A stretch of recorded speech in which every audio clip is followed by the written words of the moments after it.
and gentlemen, I'm joined by my friend, my companion, my duo, coming to you live from his family vacation. It's the one and only, a staple to the Call of Duty scene. Guys, please welcome Ben Genesee. Let's get some ones in the chat, guys. Thank you, Tom. Missed you, brother. We haven't talked in a minute. Been enjoying life down here in South Carolina. I'll be out of here in a couple of days. But Tom, we got to talk about the matches from today. Might be the weirdest day of Call of Duty we've had all year. Definitely a weird day, Ben. Definitely a weird day. Might be up there. Listen, we had a lot of matches today, and listen, today was an interesting day at COD. Yeah. Before we get into it, I also want to introduce our other guest today. It's the one and only Slacked. Everybody knows who Slacked is. Let's give it up for Josiah. Let's get a welcome to the chat. Jerry, how you doing today, kid? Doing fantastic, Tom. It was a fun day for watching all the matches, and I appreciate you having me on the flank, and hopefully we can have some good conversation about these games that went on today and tomorrow. 100%, man. It's always a pleasure having you on. You know, you're a good speaker. You know a lot about the game. Always been a smart player. You're a veteran now to the game, staple to the scene. So it's good to have you here, man. So I appreciate you coming on. And anybody else, I know some other people wanted to come on. I think Gunless asked me to come on. And a couple other people, I forget who it was, but I told them, you know, if you want to come on, just join the show. So we might get some people joining in, but it's good to have Ben with us, and of course Josiah, man. So welcome to the show. And like Ben was saying, I mean, we'll get right into it. These games were fucking nuts today. I didn't expect any of this shit. I'm gonna be honest. Like, everything is just like happening so fast. I feel like teams are getting better, teams are catching up.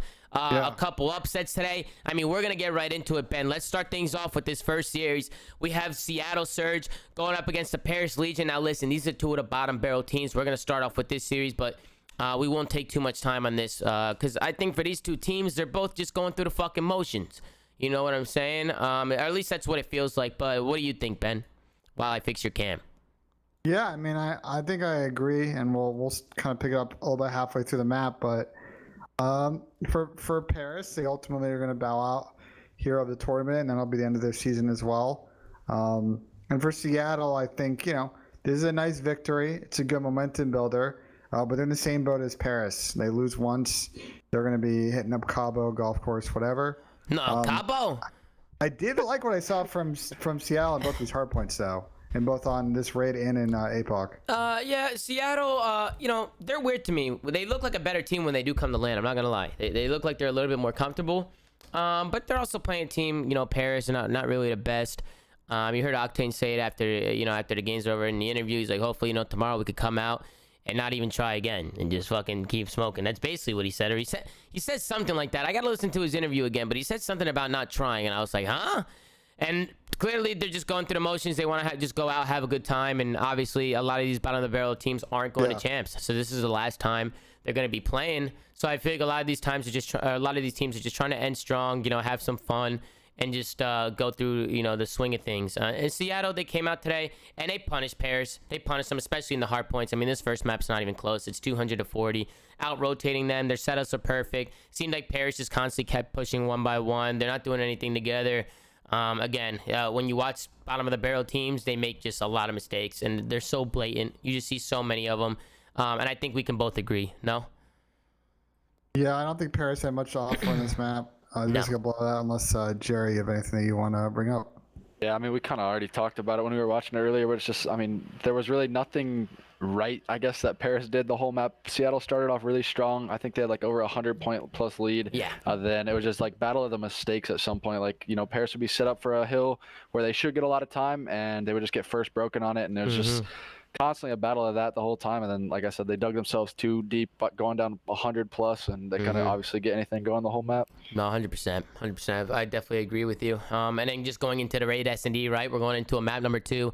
And again, I feel like Paris just outshines them in S&D. Seattle really struggles in S&D. I mean, Josiah called it before the map started. He's like, I just don't think Seattle's good at S&D. Like, I think Paris is going to smoke them here, and that's what they did pretty much. Paris came out and took care of business. They're good at this map too, no, Ben? I feel like every time they're playing this map, they're frying. I think in general, I feel like they're good individual search players. I just feel like they never put themselves in a position to really win a lot of series in the game 5 and fall back on that S&D. I think just their shortcomings in respawn with the different rosters they had this year, they were never able to kind of get into those 2-3-5 situations, or maybe a 1-4-5 or something where they can get a couple of respawns and then show the game 5 prowess. Unfortunately, now their season is over. Yep. I mean, it's over. Listen, a few people were tweeting. You know, Scraps tweeted after the game. I think he said, you know, I'm gonna go back home now. You know, he'll probably go spend some time with the family and just try and get the right headspace, find him, you know, get himself in the right spot and just try and figure out kind of what's going on. Because for a lot of these teams that are at the bottom, you know, they really don't know what's next. You know, a lot of these guys might not even keep their spots, and they know that, you know.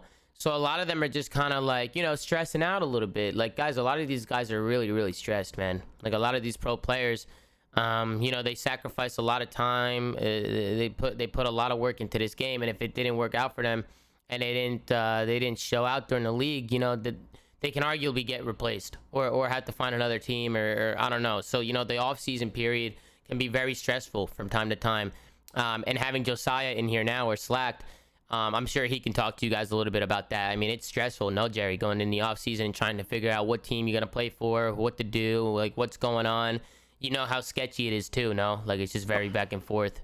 Definitely. I mean, it's just, you hit the nail in the coffin. I mean, it's like you didn't have a good season. Like, what did Paris end up finishing in the standings? I'm not sure. I don't want to speak out of my ass, but I think it was 11th or something like that. They didn't do too hot. They were at the bottom, and going into the offseason, like, if you didn't show out individually, which is hard to do being a bottom of the barrel team, you know, it's hard to have an argument point of why an organization or a team should pick you up.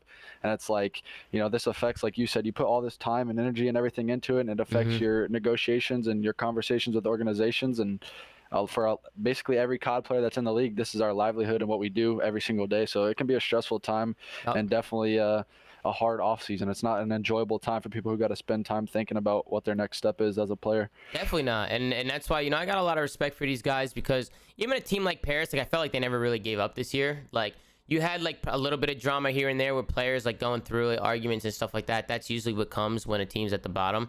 But you got to give it to them. You know, they kept their head in the game. Like, they kept their team together. I think there was like 1 or 2 changes right midway through with Zaptius coming in, and Nicola in Classic going over to Seattle. And picking up Donnie too. That was a move they also made in the middle of the season. Yeah, and that was early, right? The Donnie pickup was early. Yeah. So I think, you know, Paris, they made moves. They tried to do what they can, and unfortunately this year just didn't play out how they wanted it, or how they wanted it to. You know, it's just it sucks. It sucks. And as somebody who used to compete, and I'm sure Josiah knows the feeling, there's nothing worse than getting eliminated and knowing your year is over and you just feel disappointed on the year. So my heart goes out to them. But thank you guys for the hard work you put in and for entertaining us this year. And shout out to the Paris Legion. They end up winning the second map. They were steamrolling. They're very decisive with their decision making in S&D. They always have been. You see Seattle, they once they go down 1-5, they start throwing the fucking YOLO plays. They start jumping at him. I think Seattle was doing the YOLO plays the whole map, to be honest. Wait, yeah, I was gonna say, yeah, Tom, you and I spoke about it whenever we were watching, but like they went down 5-1, I think, and you said it. You were like, I wish they would do this the whole time. Like they should play S&D like they're playing Black Ops 4. I don't like seeing them get picked apart and like playing these slow rounds, trying to be like all methodical. Yeah. I feel like you got Gunless and Octane.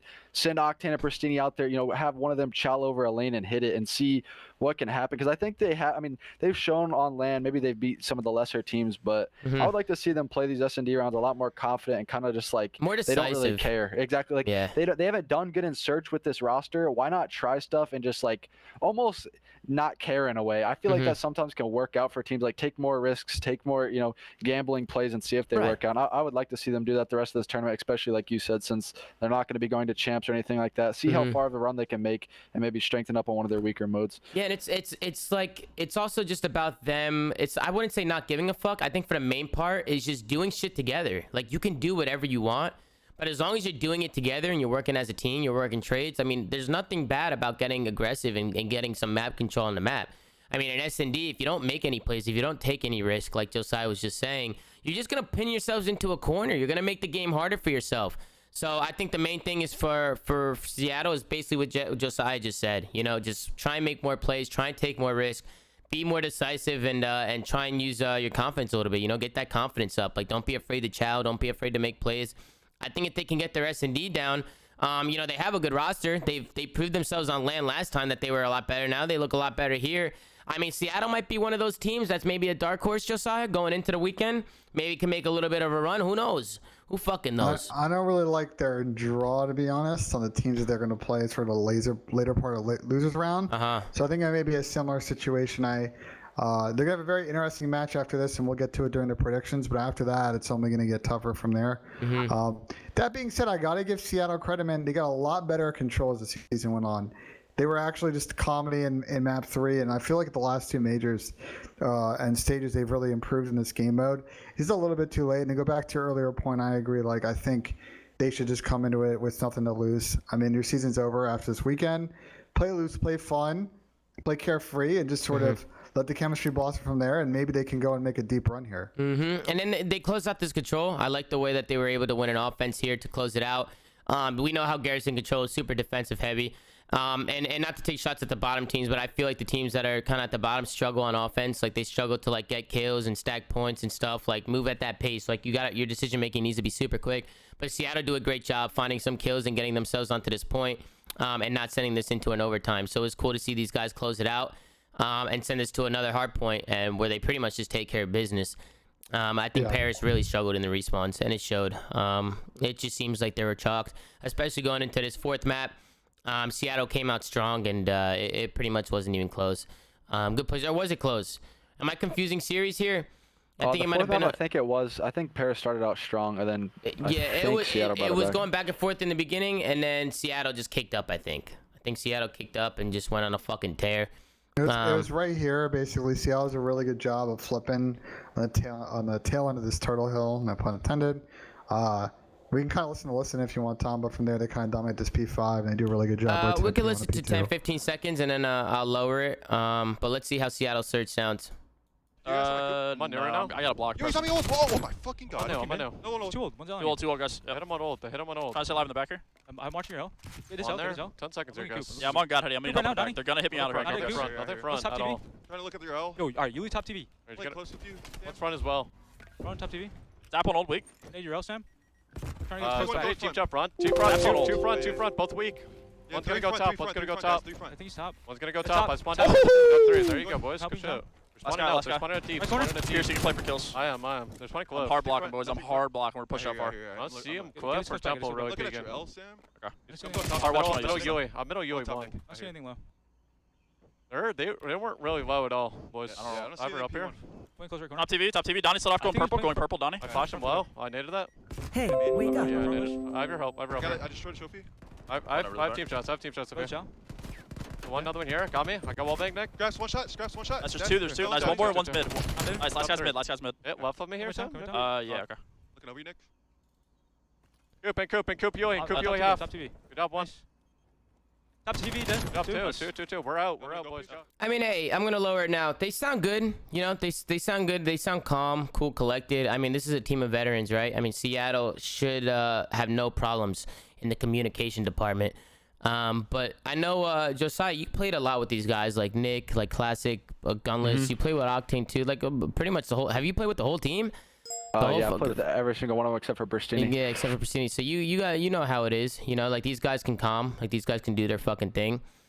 So it's nothing that's surprising to me on the on that side. I'm gonna bring up a new link, by the way, because I leaked the link, bro. It's gonna be really difficult for me to.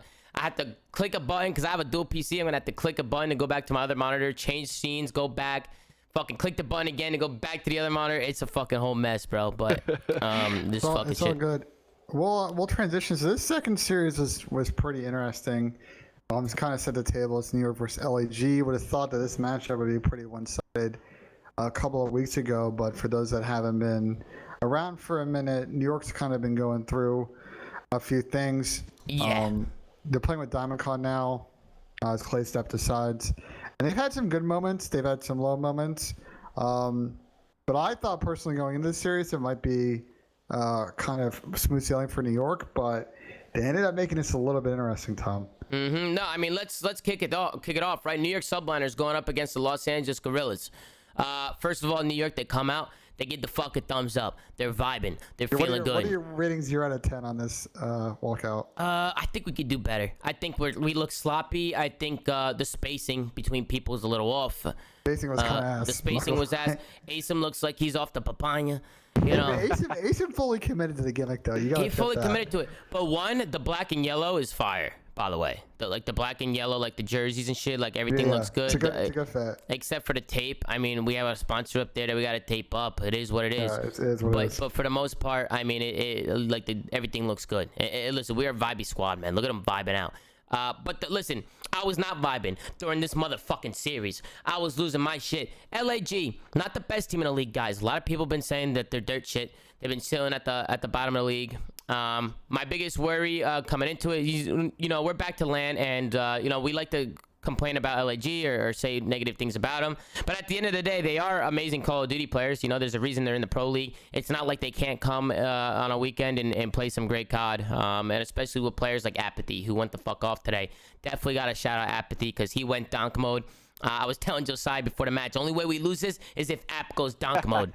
And this guy went donk mode, Josiah. He was going nuts. We were talking about it, bro. This is App's champs. Like, everyone talks about Apathy at the end of the year. He always turns up, and like, this is the last event he is going to compete in Call of Duty Black Ops Cold War. So I was like, you expected him to turn up and do his thing, and I think he really did that today. He obviously literally won his team the game, in my opinion. Map 4, he went on like I think a 10 streak and then another 8 streak, got full streaks, and changed the momentum completely, and changed their hardpoint record count for the last few months over to 1-19 to 2-19. That's good stuff. Shout out App, man. Phenomenal stuff out of Big App. Yeah, okay. I agree with you. I think, you know, it's unfortunate because we know that there's potential individually with some of these players, and they've occasionally had good series, and that's how they've gotten some wins, but those moments have been too far and few between when they played the medium pack teams, the low pack teams, and the better teams in the league. So because of that, although they were able to force this to a game 5, and we'll step through it, LAG will be going home,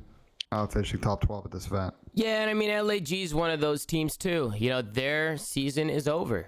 You know, they're done, and you know, looking at the roster, you have Mental, Silly, Saw, Apathy.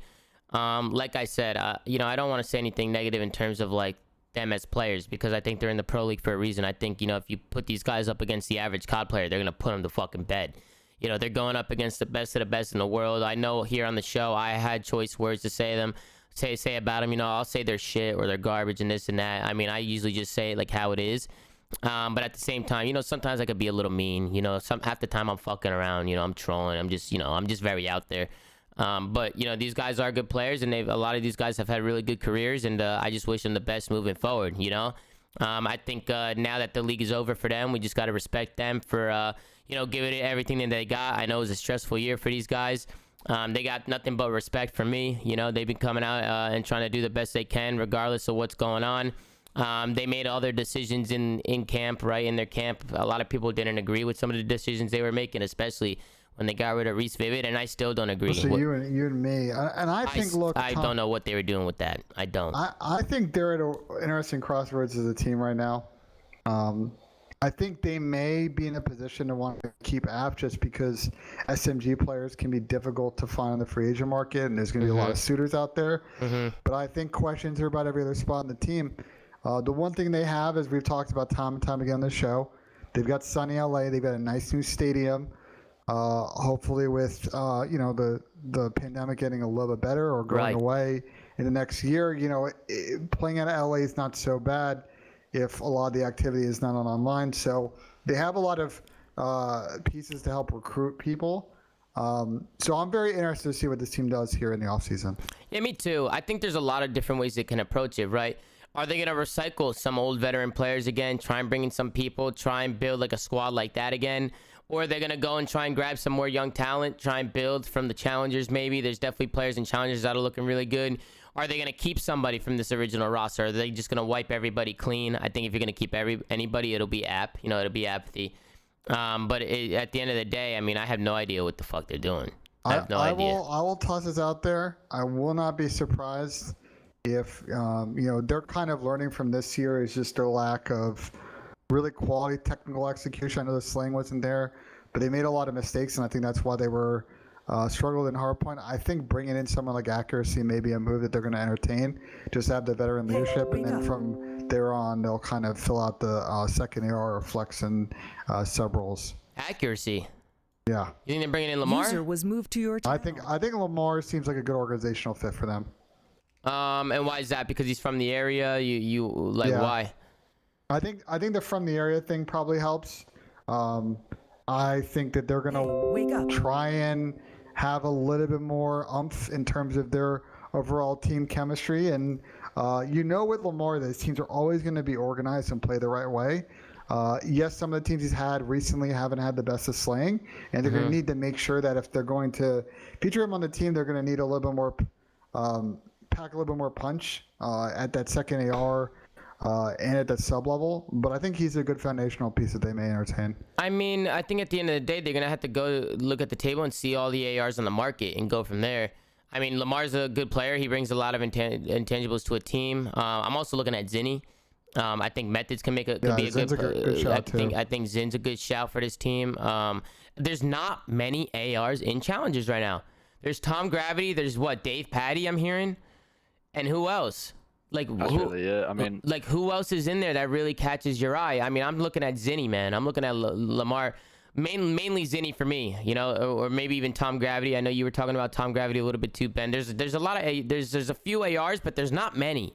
There's really not many. I see some people saying Sib, Mox is a good AR. I mean, I don't see Sib as an AR. Sib is I'll do whatever. Mox is already in the org, so that could be some of the entertainment. Yeah, Mox in the org, so is Chino. I mean, there's a handful, I guess, of different options. So we'll see, bro. What they do, because the veteran approach hasn't really worked for them for the last 2 years.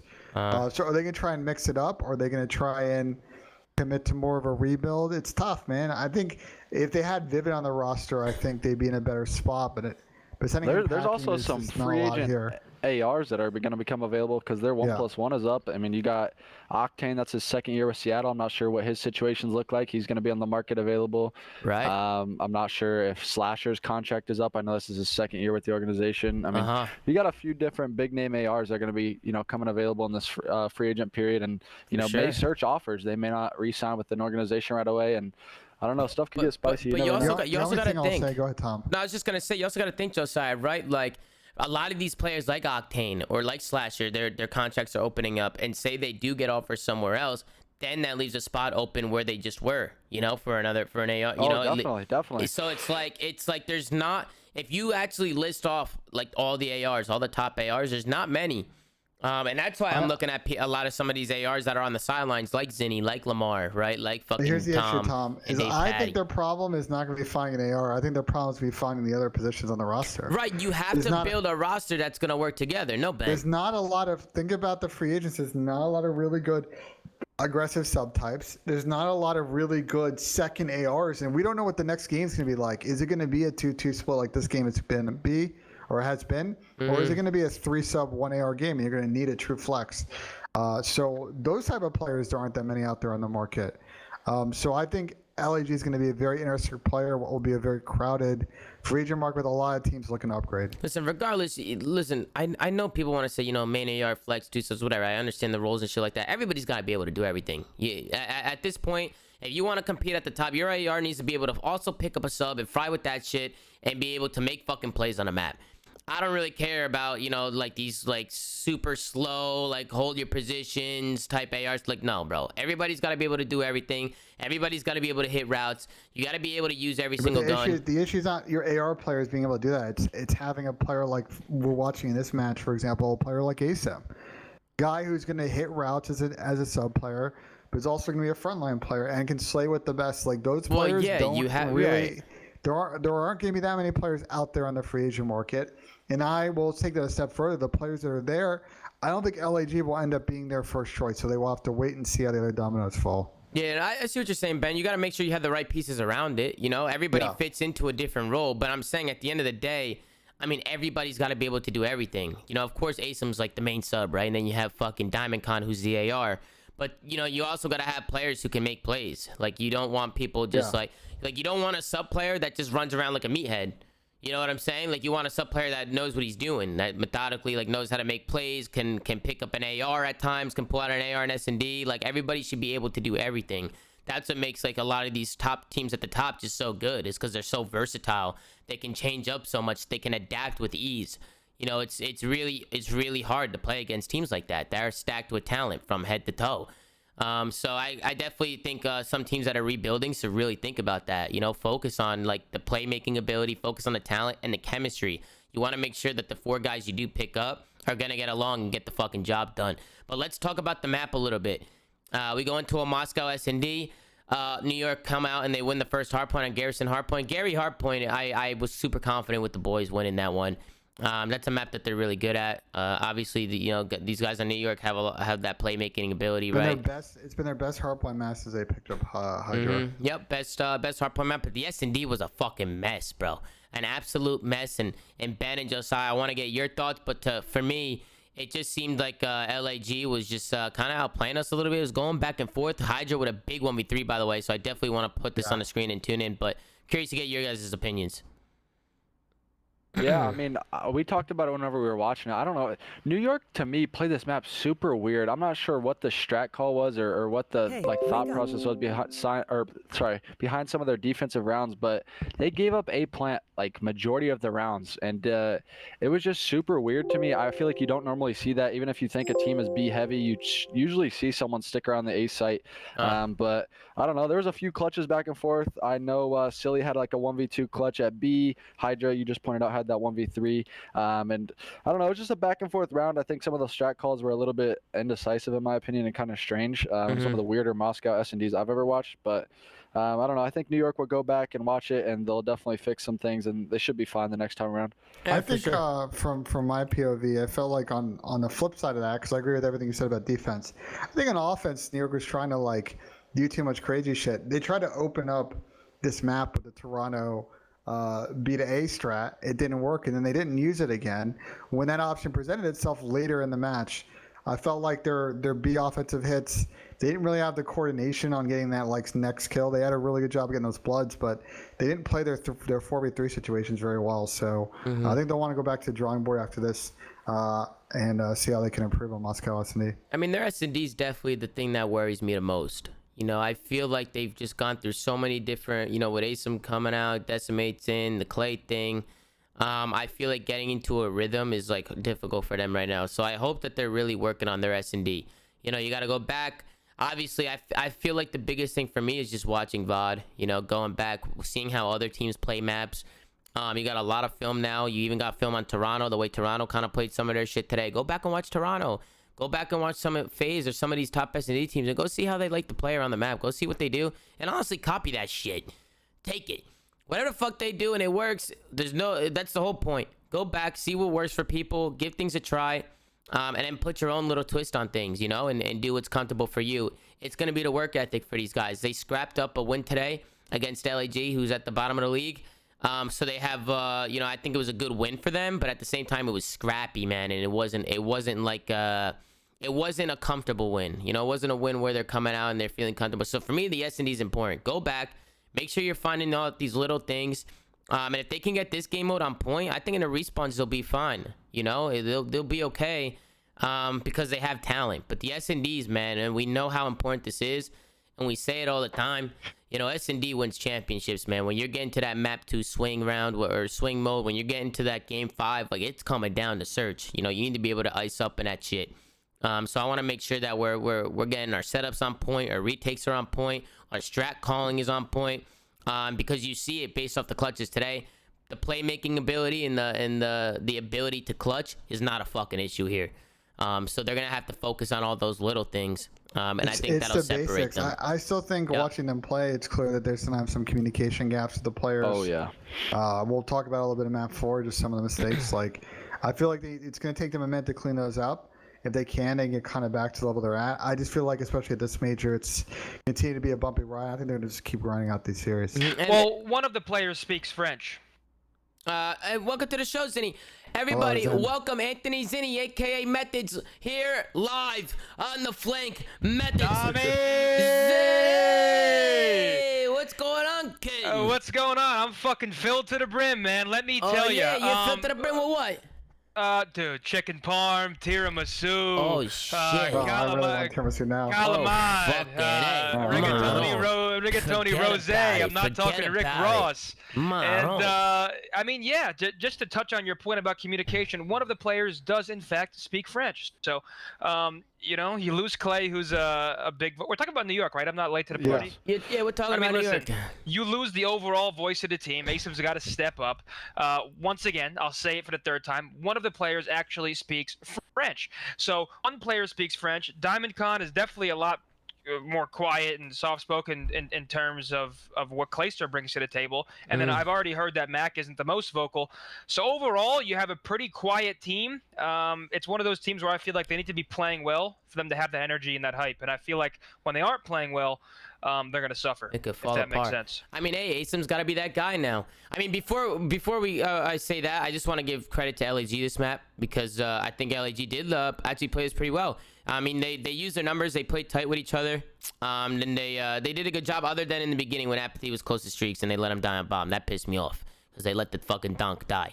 But after that, I mean, LAG do a good job playing together. New York obviously bounced back with a few rounds. But I think going back to your point, Zin, is Asim needs to be that guy and step up. I mean, he's definitely the most vocal on the team now. I mean, you can see it just when they're on stage. I mean, he's the one constantly talking in the headset. He's the one getting up in between maps, clapping his fucking hands, going to fist bump dude, everybody. He brings energy, man. His energy is contagious. So I like Asim, but I would love to still understand what their play call is. No, this is fucking 10. terrible. Dude, I want This is personally. terrible. I think Asim should be play calling like some crazy strats in my opinion. I think they have the gunny and talent, and like when they play a team like Florida tomorrow, I feel like they need to be super decisive and quick. Like Havoc and Neptune, you've seen them play. They make quick, decisive decisions, and like This play was I don't know. definitely not that. I mean, this it's one was my pet interesting. Me and Tom were peeve, watching. bro. I didn't we were watch like, this. What Were they in laying the on world? dick? Bro, Yeah, within 30 they're seconds. laying on the dick. And This then is my... silly 1v2s it. It's the They got- weirdest round. They got dick in the dirt. What the fuck is this? Listen, this is my biggest problem too. Ben, can you let the people know what I've bitched about on the show? What do I always bitch about in S&D? What do I hate? What You do I hate when fucking people hate? don't plant the bomb. They don't plant the bomb until there's 15 seconds left in a fucking round. They're gonna. Everybody thinks they're Navi and CSGO, man. Who the It's hell? fucking Stainville. They got. And look, because they wait to the last second, it allows Mental to get ready to push in there and trade the guy as soon as he gets it down. And now you're leaving Diamond Con on. It just takes too long, man. There's no Never reason. giving yourself a chance at any There's time. You just kind of wait with the no bomb. reason to be laying in green with your dick on the dirt, waiting 30-40 seconds to make a play. No You reason. ever lay on your dick, man? It's a good feeling. It's one of my favorite things to do. It's just like you're laying on it. We'll save that conversation for a different day. But Yeah, we'll save that for the fucking pinch. Christ, that was Jesus, awful, man. on. Yeah, and then listen, LAG ended up closing it out. They beat New York in the S&D. Huge shout out to LAG because I do want to give them some credit. I have been a little rough on them They this did get year. mollywopped in this map, though. They got fucking booped over here. They got booped. What was it, Jerry? You had a stat in LAG's control in this stage. They haven't won a. They haven't won a single. Yeah, so they control round, haven't won a correct? single round apparently in this whole entire stage. They're A single 0-18. round? Not even a defense. That's really... They haven't won a single round of control. Say, why the They fuck are haven't you won a laughing? checkmate. They That haven't is won. fucking horrible. It's I don't horrible. know how you don't win garrison defense or a checkmate defense at least once. Yeah, I don't understand how that works. I don't. I can maybe understand a raid, but the other two I just. Because listen, on D, you gotta win a defense here or there. No, you gotta win one. All you need is one that clean. is You insane. gotta win at least a I defense. think you need to try to lose. And if you're That was going the 0-18, craziest stat I've you ever have to be seen. trying. Listen, man, I don't want to beat up on these guys more than they. But fuck me, they're making it easy. 0-18 in round count. You couldn't give me a defense anywhere. The whole entire stage. Have they played checkmate? Tell me they haven't played checkmate. Yes. Oh, they played checkmate. They played checkmate in this series. Fuck I me, mean, man. Zen, what do you think it is? They can't win a fucking round. I mean, I look at the pacing of this team, and like I think Control is a game mode where like your pacing needs to be super like decisive, and it's like Yeah. sometimes you got to play a little slower. But I feel like this team is just, I don't think they're necessarily very fast. Like I don't think Silly or Assault are ever going to play super aggressive. I don't think Mental's a very aggressive player. I'd sort of describe him as like a John, like sort of like that type of play style. Right Then there. you have Apathy, who can obviously pick up the pace, but it's like he's picking up the pace, and the rest of the team isn't. It's just not going to They have work. too many other So outside overall, players on the- yeah, on the overall they're team. off pace, but still a defense. I Well, feel yeah, like that should make them win a defense, according to what you're saying. If their pacing is slower naturally, shouldn't they be able to lock down a Yeah, but lane I don't know if and they're hold for a fast minute enough and to get 30 these, seconds? like reactive spawn traps on like Garrison and I Checkmate. mean, Garrison's not really reactive. You can spawn trap him from top green, top cat, and middle map. Like, you don't got to go past the 50-yard line to win a defense. I'm curious. I would love for someone to go back and if they played Garrison this stage, like, did they ever get in a position to set those spawn traps? And if they did, like, how they blow those rounds? I mean, He's never I don't gotten know. those positions, just push up in the base and actually get set up. I mean, listen, these New York guys were all over the place in this control. I mean, well, they were here's bullying the problem. them. So, sorry to cut you off, Tom. Go Here's ahead, the Tom. problem with a team like LAG. I feel like it's like if you're not bringing the fight to the opponent, you're just gonna get fucking cameraed nonstop. Like it just individual fights, team fights. Like if you're not bringing the fight to them, jump in the corner Making and challenge. plays. Like you're just gonna get ran through. No matter the setup, no matter how well rounded, how coordinated. If you're not playing with confidence and making plays, then you're not. I mean, hey, 100%. You gotta make plays, or they're gonna make plays on you. I mean, that's just what it comes down to. You gotta fucking make plays. You gotta fucking put the pressure on them. You gotta stay aggressive. I mean, that's how you become a good team. Bro, you can't get map control if you're fucking constantly just sitting back waiting. You know, you're just gonna get shit on. You know, you're gonna lose the positioning. You're gonna get cameraed, like Zinni just said. It's just not gonna work. Like, you have to make plays. You have to play the game the right way. And that's where LAG struggles. They struggle with their pacing. They struggle with getting kills. They struggle with working with each other. It feels like they do a lot of stuff separately. You know, they're always single pushing, solo pushing. It's a fucking mess. I kind of feel like they're trying to play too textbook. It's like they're trying to play too 100%. team oriented. It's like, dude, if I'm at this point in the season, like you're already not making champs. I'm literally, the game plan that I'm telling my team is go rogue. I don't give a fuck what you do. Just tell me what you're doing and do it. Yeah. Go chow 3 But people is off spawn. textbook the Do right word? something. They're trying to play like too passive. I think they're trying to play like just too passive. It's like they're too slow to make the play together. It's like they want to set up a perfect scenario every single time. Yeah. And that's just not the way you play the game. No, not at all. Not at all. But you can do it with speed, and we'll talk about what Minnesota did to FaZe in the next series. But like, I just think the way they have played the entire year is they just wait for everybody to chow them. And like, if you're, again, as we mentioned all the time on the show, if you're up 100 to 50 in hardpoint, great, you can play that way and split your 30s and win the map. But they go down these huge leads, and they're not that great at breaking objectives and taking map control. It's going to be a huge problem. Great shot there by Asim to take him out that top lane. But yeah, I agree with you guys. I think LAG, you know, their struggles have continued throughout the year. They weren't able to fix any of their mistakes. It was piss poor. You know, it was piss poor, and you know, we call it out as you see it. But I wish them the best of luck moving forward. But I'll tell you what, listen. New York, they end up winning the control with ease. They smoke them. We're going to an Apocalypse hardpoint for map number 4. I heard App went donk. And Apathy went fucking donk mode. First of all, New York need to close this out. They have to. They're up 150 points. You have LAG, who's like, basically, like, I'm thinking that they're already chalked. Everybody was talking like it was over already. But you're up 150. You have to close it out. You can't let Apathy do what he did. You can't. But sometimes you can't control donk. And that's the fucking problem. Isn't that right, Josiah? Oh yeah, you know me, I'm a big Donk fan, and I was calling it. We were kind of watching this match together, and we were saying like, oh, something could happen here, because I think they locked down the P1 to P2 rotation. Then App popped a little piece, he went on a little streak, and I think he went on a 5 or 6, got full streaks, and you know how APOC goes, it can be pretty chainy. I think they held the P3, and App used both his streaks on the P4. Got like, I think he got 8 kills. He did. He got a shit ton. He got 3 kills with the artillery, and I think a 3-piece with the cruise. Then they locked down P4 to P5, and then all of a sudden they were winning. I mean, it's just one of those things where you can't slow the fucking guy down. He's a maniac. You know, he's nuts. I mean, he obviously still has it. I mean, like, people just don't lose their talent or their playmaking ability overnight. Like, usually it's based on how the team's performing, and by any means, I'm not saying Apathy is being costed by his team, but it's not like the guy is incapable of making plays. But I also think it's like a testament to like New York's sort of fall from grace. I didn't even watch this series, but just seeing that this comeback is like 2 months ago, this comeback is nowhere near happening. Like, we're talking about a team that was dominant in hardpoint. It's just a testament to like their fall off a little bit. Whereas if they're struggling to close out maps versus a team like LAG, who obviously isn't playing for much and can't go to champs, it's like, what the fuck's going to happen when they move on in the bracket and play stronger teams? Well, all I'll say to that Apathy conversation is I agree. I don't think anyone's out here saying that like he doesn't have the skill. I think where he's kind of falling in that box right now, and I don't know if this is just an individual thing or just because he hasn't had the right pair of teammates around him, but it's just the consistency isn't there. We see guys like an Abizi or a Shotzi and how consistent they are and they're slaying, especially in respawn. With App, sometimes he has those bad games, and this was one of those series where he turned up. But again, those have been too far and few between for LG to really be impactful this year. But you also got to go back to what Zinni just said, though. I mean, he might be inconsistent because the team is just so lost in the fucking sauce. They're off the fucking papaya. They don't know what's going on. And that's the problem, is like sometimes, especially being the main sub player, it's difficult, man. It's hard. It's hard to be that guy. I mean, bro, they had that consistent sub slang in fucking Reese, and they got rid of him. Well, that's what. So I'm gonna play devil's advocate. Like I agree, App isn't in the best. I don't think any of these players are in a good spot to excel. I think the team chemistry and the team and just the team in general is just not a very good team.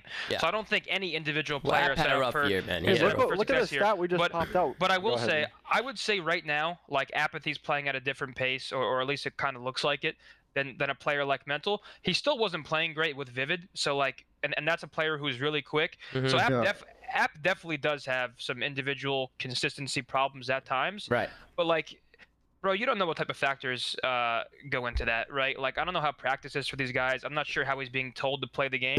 I feel like Apathy is one of those players that like does whatever he's told. Yeah, like I feel like Apathy is one of those players that like you kind of just want to let fly. And I'm not saying Apathy go do whatever you want, but like let the guy do what he wants sometimes and sort of play around that. Like, you know, I'm gonna block this fucking spawn. App, you go do what you want.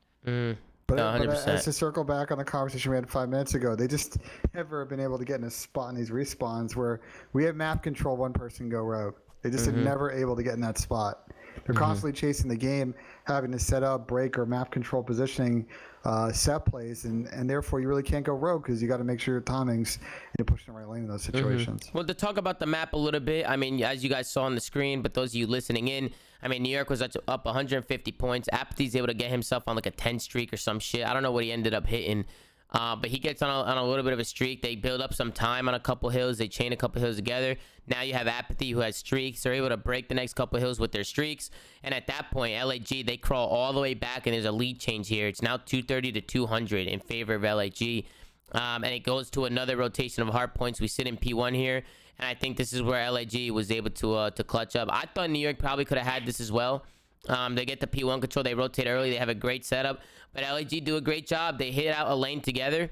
They don't do any solo chows. You know, they do everything as a team. And they're able to work some trades and make it a little bit scrappy and just kind of save themselves and push this into a map number 5.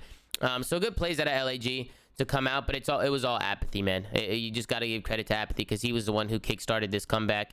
And I think right here, once the flips come in, like LAG, they're able to get some kills on this P1. New York are forced to push. So LAG played tight to get some kills, and they end up getting the good sponsor P2. So it was instantly over after I saw those spawns come in. So at this point, I'm fucking mind blown. New York don't close this out.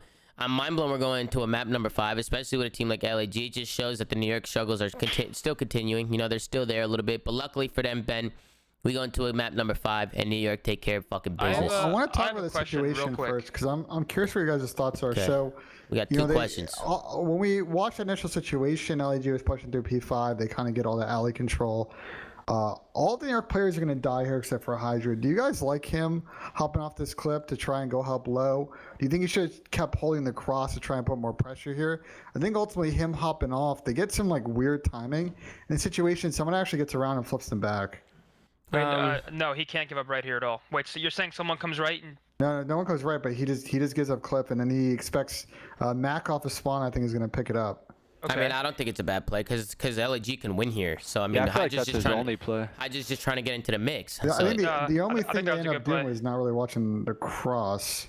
No, I mean, back, and they didn't block the back there, and so he has a submachine gun on the half wall. I mean, there's 12 seconds till LAG wins. He's thinking in his head, I have to get straight to the hill and reinforce time, otherwise we just lose the game. So it's not that bad of a play. I didn't mind it. I mean, it all came down to the 1v1s on the hill too. LAG clutched up. They won some big ones on hill. They make New York have to push. And it ends up giving up the spawns because New York feels obligated to fucking give up spawns and try and push for this time because LAG's about to win. It ends up flipping them out. And I think it was just that number 6 Mental. You see him pushed up all the way in that bottom right corner. Once they got some kills, it spawned out Hydra. It spawned him all the way out. and LAG end up flipping his spawns. At this It has point, a lot to do with hill control as well. Like they were maintaining hill control right there, and no one on New York was pushed back. So the second that happens and kills start going down, they spawn out back dark, and then the rest of them will flip temple. Yeah, 100%. Question: how did Hydra play this series? He had spurts. He didn't play well this map.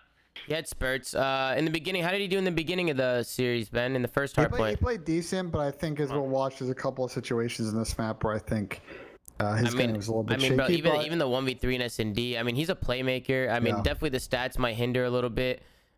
He definitely struggled a little bit in that hard point for sure. And I think since map 5, it was all Ace. Listen, he's a rookie at a pro level. There are going to be series like this where, especially in the game 5, where I don't think he played particularly well. First map he played great. I'm looking at it right now. First map he did his thing. I mean, everybody. I mean, the whole New York team did well the first map. You know, they were in rhythm. They're definitely fraud. You know, they did their thing. You know, Hydra played all right. I was just curious because I think last major he was very underwhelming. Same with Mac. So I'm curious to see if them two can. Because I mean, looking at the rosters, I feel like Hydra and Mac have to be like their two slayers. Like these are the two guys that need to be going off. Asom's gonna have pop-off games. He's also not gonna have pop-off games, and Diamond Con's gonna do his thing. On his team, I believe, in this series. Yeah, he did. Asom was popping off, and again, he's throwing trophies. He's getting bombs down. He's probably calling straps. No.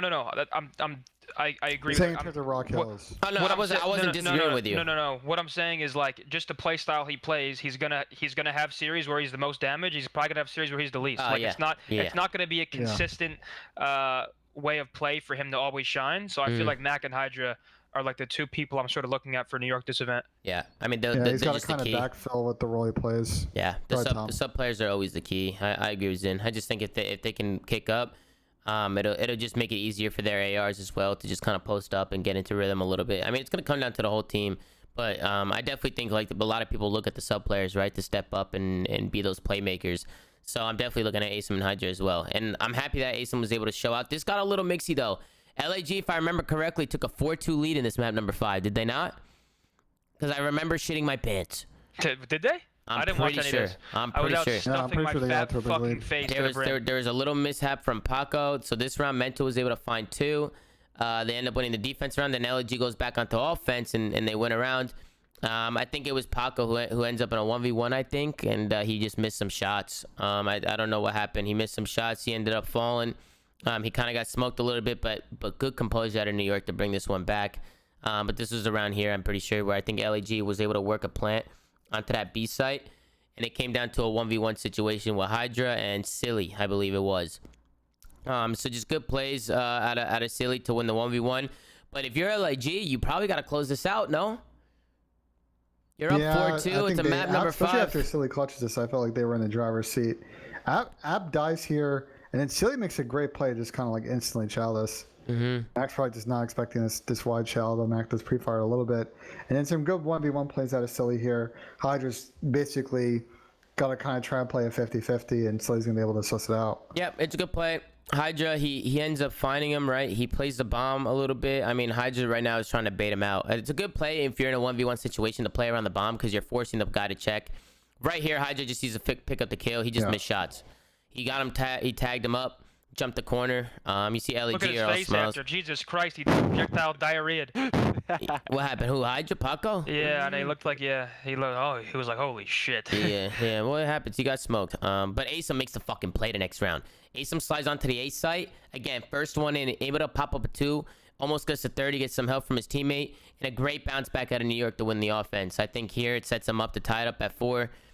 Good plays out of them, right? It's just the playmaking ability, the aggression. I like how when they go down 2-4, they're still not scared to make a fucking play. And then Asom again in the next round. Opens it up with another first blood.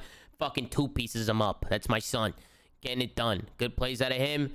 They end up tying us up at 4. And I think New York just do a good job staying composed, you know, and not being scared to make plays when you're in a map number 5. Yeah, I like the confidence at Asom. This is fucking incredible. Yeah, he's going rogue. He's going fucking rogue. And that's all you can ask for, man, is like keep the gas pedal down. And I definitely wanted to give Asom some gas, just like we've been giving Apathy some gas in the other maps. Definitely want to give Asom some gas here because I think this map number 5, he stepped up, not just as an in-game leader trying to call some plays and bring these guys up, but just able to find those first bloods and just open up the map for his teammates. I think he did a phenomenal job. And I don't know if you guys agree. Because a lot of the times when you go down in the game 5, right, some people let their foot off the gas and they're sort of hesitant because they don't want to get blamed if something goes wrong, right? Like Asim, let's say right there he makes that play. Let's say one of them was waiting for him, he dies, right? He's probably like, oh fuck, I just costed. Whereas he makes the confident play and it works out. And so look at him, he's playing now the next round, he's planting bombs. It's important to keep that same confidence whether you're down 5-0 or up 5-3, right? It just you have to consist. It's kind of like fucking blackjack. You got to keep playing the way the game's supposed to be played, even if it's not going your way. Right, 100%. And then again, the last 2 rounds, Asim, I feel like we opened it up with some bloods and some playmaking ability. The next round, he hits his site and gets it down instantly. And Hydra, right? We were talking about his 1v1 messing up some shots. He absolutely smokes that guy. So he makes a good play to open things up. Diamond Con working a long route, making a pinch, and just like that, New York finds himself back in a lead 5-4. I mean, the composure was incredible. For a team like this, Ben, that lost a player like Clay, right? It's a lot of young guys. This is nice to see. This is nice to see them, step up. I understand it's LAG and they're not the best team, and this went to a map 5 and it was close. But it's cool to see some resilience out of young kids that are at a major on the big stage that are struggling. Just come out and close out the series. It's cool to see. This is all the confidence they're going to need in the pressure situations later in this major, but also at champs. I think this major for them is very much a bonus. They're playing with a pretty newish team with Diamond Con. It's going to take a while to fully get that chemistry. But a really gutsy win out in New York. Obviously, they want to clean up the hard point, especially that day epoch ending. But they took care of LAG, and they're going to move on to a very interesting match against the Florida Mutineers tomorrow. Yep. You see Asim, he's hyped as fuck.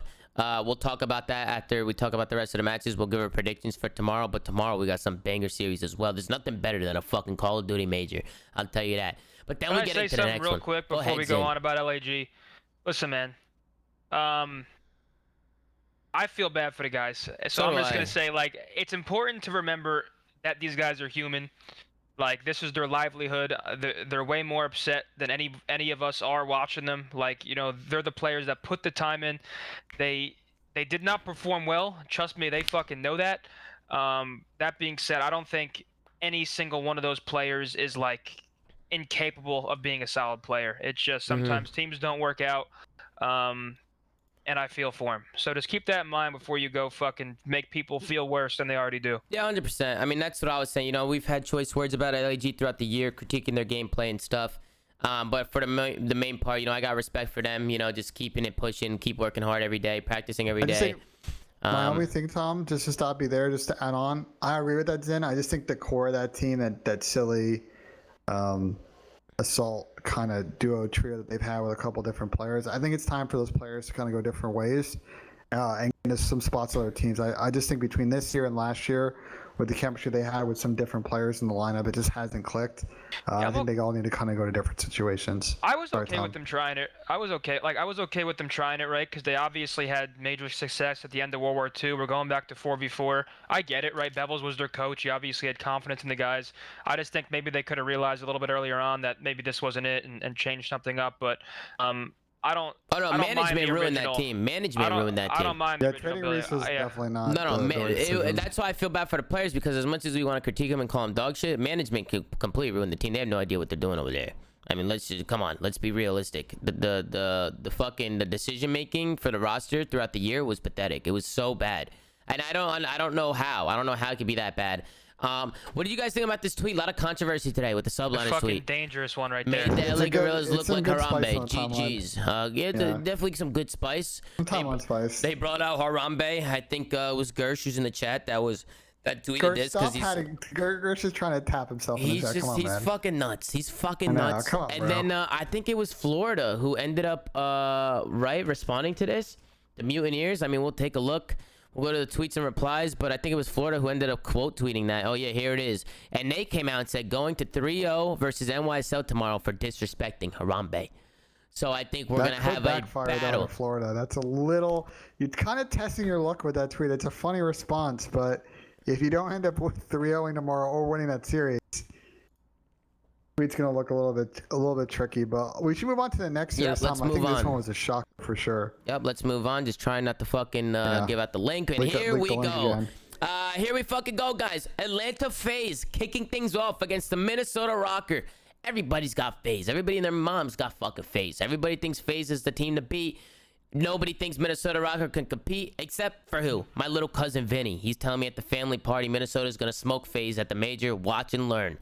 And what a brain box he is. And what the fuck happened? But Vinny's got the calls. No, Vinny's he actually knows what he's talking about though. Half the time he does. Bro, he's smart. So sort of my immediate thoughts on that series is I think there's obviously sort of a storyline with these two teams that Minnesota hasn't been able to kind of come to fruition on until today, which is you had two players from that team. They used to be on Atlanta FaZe last season. They got sent packing after the season when that team lost to Dallas, and they still want a little bit of a revenge. Oh yeah, it's a revenge the FaZe match. guys, and they haven't been able to get that. They didn't really. It's what the second time they played this season, third time they played, I think. And the first two series didn't really go their way. I thought Priesta and Sandy had incredible series today. Oh, they played fantastic. Really some of the best COD they have played all year. Fucking fantastic. Against an elite opponent. I thought in the respawns, just Minnesota looked excellent. This is the Minnesota team in Hardpoint that we've been waiting for all season. So well, let's I tune think in. they played incredible. Is there listening? Sorry. Yeah, I was just gonna say, let's tune into the listening real quick because there was definitely some frustrations here. Oh, fuck! I just leaked the link. Give me another one, Ben. Let's get it going. One more second, Mike. While we get this going, wait, are we? I'm gonna listen in. Yeah, hold on. Oh, we're watching. Listen. Okay. I don't see him, boy. You front? On your plane. They're going front. They're going front. They're going front. Long one, Mike. I spawned out. Top, Dylan, top. Just spawn, guys. Spawn. You guys are by yourselves. Mike, back alley. Watch out, Mike. No, behind me, green. Yep, red. Yep. He jumped over a wood wall, man. Alright, listen. I'm going back alley, alright? Try to make a play. You already got me pushed up. Mine's our pull. Mine's our pull. Our pull. No one's slowing down. Actually, slow down right now. Yeah, I'm going. There's only one trophy on time. I need help. I need a pull. Yep. I'm going top lane. Yo, Mike's back alley, man. I didn't hit pull. Mike is back alley. He went back alley. Team wood. In wood. Standing in wood. One shot. Top lane. Good job. I'm going blue ring. Yo, there's that pillar. There's that pillar. I'm trying to hit it. Stairs. Preston weak and one's long. Yeah, back alley and on time. He's long. Money. Yo, understand. Make sure we're throwing our shit too, bro. Yeah, I'm gonna go long. Could be top lane. I'm waiting. Let it contest. Long. We goes. One shot. I'm pushing the exit. On the wood box. Got you. Attach got me. There's guy. Yo, one's bottom blue. Going. Sandy weak. Where'd he go? I don't know. I swear. I tell mine. You didn't push our stats. Sandy right? done. Yo, listen. Make sure we call what we have. We're not calling. I just did. Long. There's too long. I sure. Long week. How much time say? Tell me, Mike. Go. I look right. Yeah. I'll pick up your left. Could be yellowing, alright? Hard flash or step? I don't see anything bluing. Bottom Bottom bluing. One shot. Well, Chance. I mean, just to lower it there. I mean, you could just hear the frustrations coming from these guys. It feels like they're like can't get on the fucking same page here. I You know what I'm disagree. saying? I think they've always had weirdish comps. I think my takeaway from the series though, and first off, this is a series where both Simp and Aviz ended up with less than a 0.9, which I don't think I've ever seen that, at least in the last 2 years.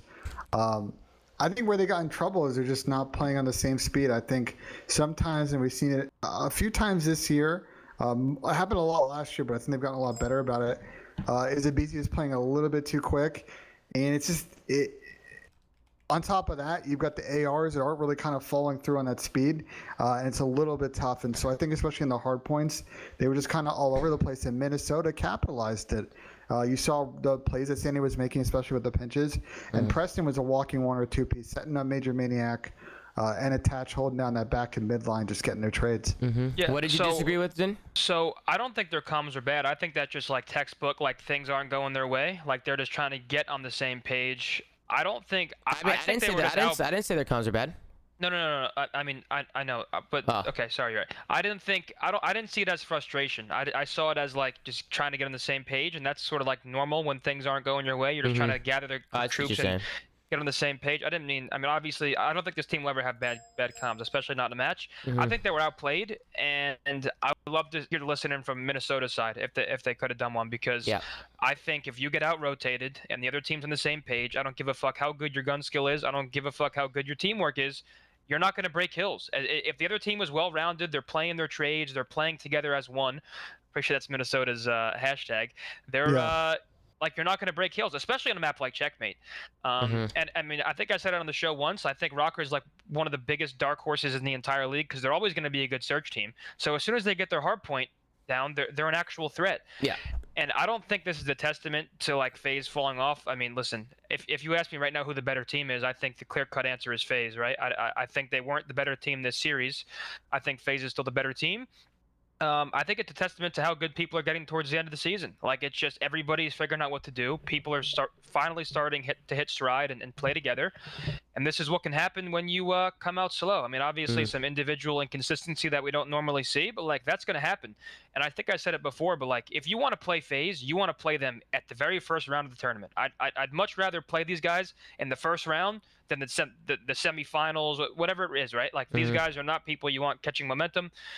So I think Minnesota caught them at the perfect time. First series that they played, and they came out hot. One thing I will say is from talking to some analysts behind the scenes, and guys, I don't have the numbers on this exactly, but I know that FaZe's hold percentage this stage has gone way down.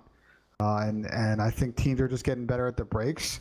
And FaZe are getting back in that position they were in last year, which is they're going to win a lot of hard points at breaking hills, but they need to get better at holding hills. And I thought Minnesota in this map, and we'll get to it in the raid when we talk about basketball, I just thought Minnesota's problems for so many stages was their breaks. I thought they did a great job executing and set up these complex breaks to go ahead and get spawns and hill control. And to add on to that, I mean, the breaks, the way they're setting it up is their routes.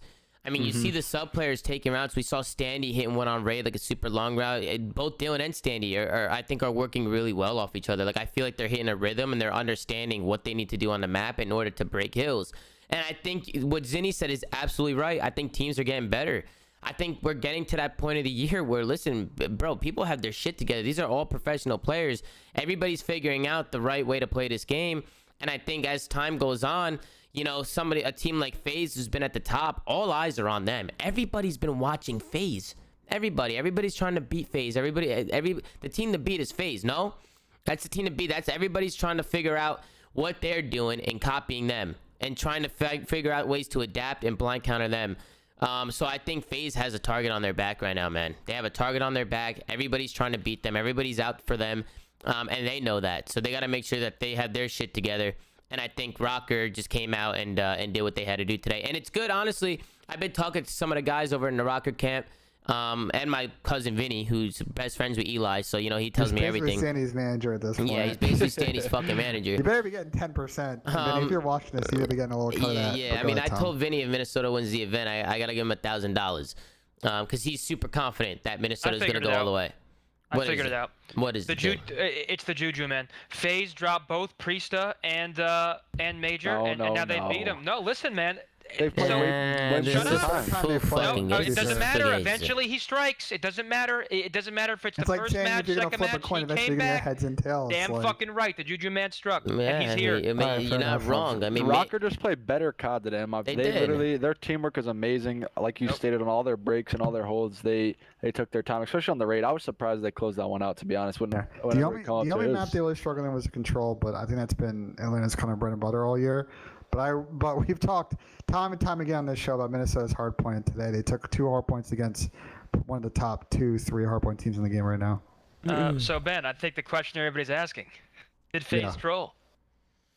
There was definitely trolls on both teams. FaZe probably did not bring their best teamwork today. I cannot remember a series where both Simpin and BZ ended up with less than a 0.9. I would love for someone to tell me when the last time that happened. Wait, what did you say? Simpin and BZ went negative? But it's a warning shot, man. Like they were in this position last year as well. Then you guys beat them in the last event this season. Yeah, how'd that They end? have been top dogs throughout the year, but they cannot take their foot off that gas. Teams are, like you said, teams are starting to get a lot better. Teams are starting to learn the primary and have it burn to their brain what the best decision to make in a given situation is. And they've got to play at the 100% level or teams are going to catch up to them, and they're maybe not going to have that chip at the end of the season. I mean, bro, I'm going to be honest. There was times where Minnesota was fucking trolling. You know what I'm saying? There was trolls in both teams, but on both teams there was definitely mistakes being made, and both teams were taking advantage of them. And I think it comes down to what Josiah said. Minnesota outplayed them today. They were the better team. Tom, you know something I want to point out too, and this is something I will firmly believe by forever and ever, is on LAN you see teams make more mistakes than ever. I think playing these matches from your bedroom and just being in the comfortability, not saying to any team, but like just when the pressure's at its highest and you know there's money on the line, you're at the tournament, it's at the major, it's the most important, it's the last tournament of the year before champs, like you're going to make more mistakes and see players make more fundamental errors than they normally do. And I think we saw that in a lot of these matches today. Like certain scenarios that should go a team's way just didn't, just because of simple mistakes And I don't know. I think that stuff really only happens at big time tournaments from my experience I in agree, playing. Jerry, but you also get that factor, which is the last couple events of the season always have some weird results as the lower teams start to get a little bit better at the game. So I think But I think that's because of the pressure, though. I'm gonna add one more point. I know I've been talking a lot. Jesus, I'm fucking talkative tonight. Zin, we love when you talk. I'm talkative. I'm talkative tonight. Podcast. But so Jerry, I do agree with you. For majority of teams, I don't think LAN is the reason FaZe made more mistakes. I think FaZe was caught off guard. I don't think FaZe took Minnesota lightly, but I think subconsciously FaZe goes into this series. It's like, okay, we're the best team in the fucking world. Our coach says it. We've been saying it. We know there's some subconscious thing there where maybe they didn't prepare differently. Maybe they didn't take them lightly. They did not expect Minnesota to come out playing like this. I completely agree with you. And I think that's when they start making mistakes. It's because what the fuck is happening? And now they're starting to get frantic because they weren't expecting the fight to come to them. That's sort of what I think could have went wrong here for them. But it also shows the vulnerability of FaZe. It's yeah, they're 31-4. I think everybody puts them on a pedestal, which they deserve. But it's bro, these guys are not all going to play at the level that they usually play at. It's not possible. And all four of them are going to fry in the same series. They can't all simultaneously go off every series. They're super consistent to the point where eventually they're just not going to play that strong. And they caught him here. Well, I'd love to see a stat too. I don't know what it looks like, but I don't think you've seen FaZe in many hardpoints just start down 100 points to a team. I mean, I feel like Rocker did a good job of the whole entire series of just keeping their foot on the gas and really I don't know, just maintaining control of the game. I mean, they built themselves such a big lead in map 1 where they could, make mistakes and still continue to hold that lead. And I don't think many teams do that versus FaZe. I think you've seen it a few times this year, but I don't know, they did a great job. I think the main thing for me is just Minnesota. It's kind of like what Zinni said, just caught them off guard. I feel like FaZe are gonna find themselves seeing that a lot, especially coming down to Major 5 and champs. I mean, teams are gonna hit them with shit that they didn't even know was gonna fucking hit them. Especially because I said, how everybody's always out to get them. They're watching their film a lot. People are probably adapting, man, working blind counters, especially in search and destroy. Everybody's building their game to try and take down these guys, man. They've only lost 4 or 5 times throughout the year. Now 6? Was that their 6th loss today? I think so. Yeah. Which is nuts. So it's everybody's out to get them. I think for me the main thing today is just to give full credit to Minnesota Rocker because these guys look nice. And I also heard that the practice that these guys have been doing has been going really well. A lot better in scrim swap. Now it gets scary though, because they beat FaZe, they beat the best team in the world. Now. They kick up with that confidence. The amount of times I've said on this show, all it takes is one series to transform your team to a completely different level. I can't think of a better series for Minnesota to win to transform them into. Well, they're now going to play a very interesting Dallas team that's looking a lot better. It's coming off, obviously, a great performance in the last major. I'm really looking forward to see how those two teams square up but now tomorrow. if you're Dallas, I feel like, bro, if I had to guess, I have to assume Dallas was probably prepping for FaZe this entire time. I find it hard to believe. Listen, maybe they do full prep on both. I'm not sure what they do. But I have to assume that they assumed that FaZe would win and that they were looking towards that match. And now that they could be scrambling, trying to prepare for a Minnesota match. I don't think that's necessarily super drastic, and I could be completely fucking wrong when I say that. But I wouldn't be shocked if they're also throwing a. I don't have a word, but they're throwing. Speaking of hit a fork in the road. This is a weird S&D. We've kind of been skimming through this as we've been having this side conversation. I believe up until this point, all 7 rounds were won by offenses. Oh yeah, you stated that when we were watching. And it goes to round 11. Rounds 9 and 10 are won by defense, and then I think defense wins round 11. But just a really, I can't remember the last time we saw an express S&D where the offense won the first 9 rounds of the map. But yeah, I mean, I think this was a fantastic S&D map. Really liked how Minnesota kind of set up with their post plants, especially on offense. We've seen a lot of FaZe play this map recently, beat a lot of teams. I think for Minnesota, I'm trying to remember the last time I saw them square up on this map. But I really like the discipline. I'm going to kind of skip ahead. I really like the discipline that Minnesota had sort of the tail end of this map. No! They set themselves up for a lot of situations where they're taking team fights. Instead of individual single shots on the map. What's up, Tom? I just dropped my chicken nuggets. No, not the fucking chicken nuggets. They're everywhere. Where are they from? McDonald's. Oh my god. You hate to see it. You're gonna be hitting that reorder button, brother. It's all good. Not the 5-second rule. Scoop them up, dude. I'm trying. What? Well, how big's the room? They all If you got fell. carpet in your room, it might be chalked. Oh, Right, well, yeah. Tommy If it's freaks out carpet, about man, chicken get those nuggets. out of here. Throw them away. Well, we'll go ahead Whatever and again. watch this. I'm eating these fucking days. I don't give a fuck. You're Offense. disgusting. All right. Wait, does Minnesota go up 2-0 in the series? Yeah. Yeah. Damn. You didn't watch this, Zim? No, I was. Listen, man. I had You're a me stuffing day face. today. I had a me day. I had a nice dinner, a nice walk. I was just listen, man. Today was my decompressed day in the day, and now I'm back with you guys at night. Yeah, I heard you went on a date today. I did not go on a date, dude. I was with TSM Ivy, Oh, okay. You went on a date. my boy Ivers. But yeah, they went up 2-0 and shit's crazy, bro. Yeah, I don't know. I'm not looking too deep in it. Like, I agree with you. I think just testament to how strong teams are getting. I think FaZe is obviously ticked off, but I'm not sure how many times I can keep saying this because every time FaZe loses, I said, "Wow, that was good for them." I will Now tell they're pissed. you, the I people mean, that are it happy was that once. FaZe lost today are probably the coaches, because in They're their happy they eyes, lost? I don't want to speak too much for RJ and Chris, but I know them a long time. I kind of have a feel for what I think they're feeling after this series. Is anything to keep their guys humble is going to keep them at the level they're at right now. They don't want them to be complacent.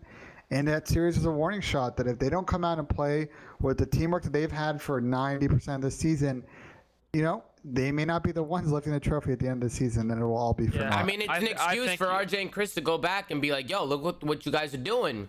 I don't You know. know? I disagree. I think Ben just put his asshole on his head and talked out of it because I Mm-hmm. think that warning match was the optic match when it didn't really matter in the group stage. I think this is like, what the fuck are we doing? Mm-hmm. Now we're at the major. Like, I'll give you the optic series. I hope that woke you guys up. Now it's like, what the fuck? But I'll say is, not for saying- these guys, they've won so many majors this year that I think if they were to come out and fumble the bag in this major, it's obviously not ideal. But the prize at the end of the season is champs. They made it to Well, of course. they made it to the They're grand final better here last than year, them. champs, and didn't win. Anything less than that is a failure this year, and it's all built up to that. I don't mean- think this event is going to be some top of the mountain that they're chasing. They obviously want to win. I'm not saying I mean, that. listen, But I'm saying that the end goal at the end of the year is to win champs. Bro. And for the coaches, knowing RJ and Chris, I have a feeling what they're telling their guys is Listen, you you can't cannot play this way at this series if you guys want to be lifting a trophy at this Listen, season. I don't. It's not listen, about this major. It's about what's happening in August. I don't think it makes sense to overthink it. It's just you will not always win. You can be the best team and you will still lose at some point. Yeah. Like that's just the way 100%. that's just the way competition works. Like Yeah. you are not going to win them all. Don't let this affect your confidence. You do what you do best and you play your game. Like there's no drastic changes. There's no insane mindset shift. You will lose no matter how good you are. People are, especially when you're FaZe, and like Tom said, everybody is playing to beat you. You will lose. Like you've won 31 times and you've only lost 6 times. Like I agree with you, but what I will say is the reason that they've gotten better this year is because they've been more disciplined. Last year they played a free and loose, and they just kind of won with skill, and that's why they can never beat Dallas, who's a much better fundamental team. This year it's about the fundamentals that set up, then you can go out in those skill plays and do the Harlem Globetrotter shit. But they need to stop doing the league play stuff and start playing better teamwork. I'm thinking that's probably what's being said in their camp. But that's usually what happens when you have teams that are getting better who are putting the pressure on them. It leads to I agree mistakes. with that. You know what I'm saying? So it's like, you can say whatever you want about FaZe trolling or doing their teamwork and this and that, making mistakes, this and that. That's because the team they're playing is putting the pressure on them. And that's where things are going to start getting mixy now. We're getting to that later half of the year. 2 more events left to fucking go. And things are getting fucking nuts. And I think, kind of like what Zinni said, I think Optic was a wake-up call. But this was like listen, the reason why I want to say this is another wake-up call, because you can't count these guys out this event. You can't. never. Wait, hold on. No, I know you weren't. Hold on. They have the first seed locked. They're gonna be in fun. Right. champs, so it's like, at the end of the day, it's not like I have they're one more playing thing. for I have one seeding, but go fucking ahead. thing.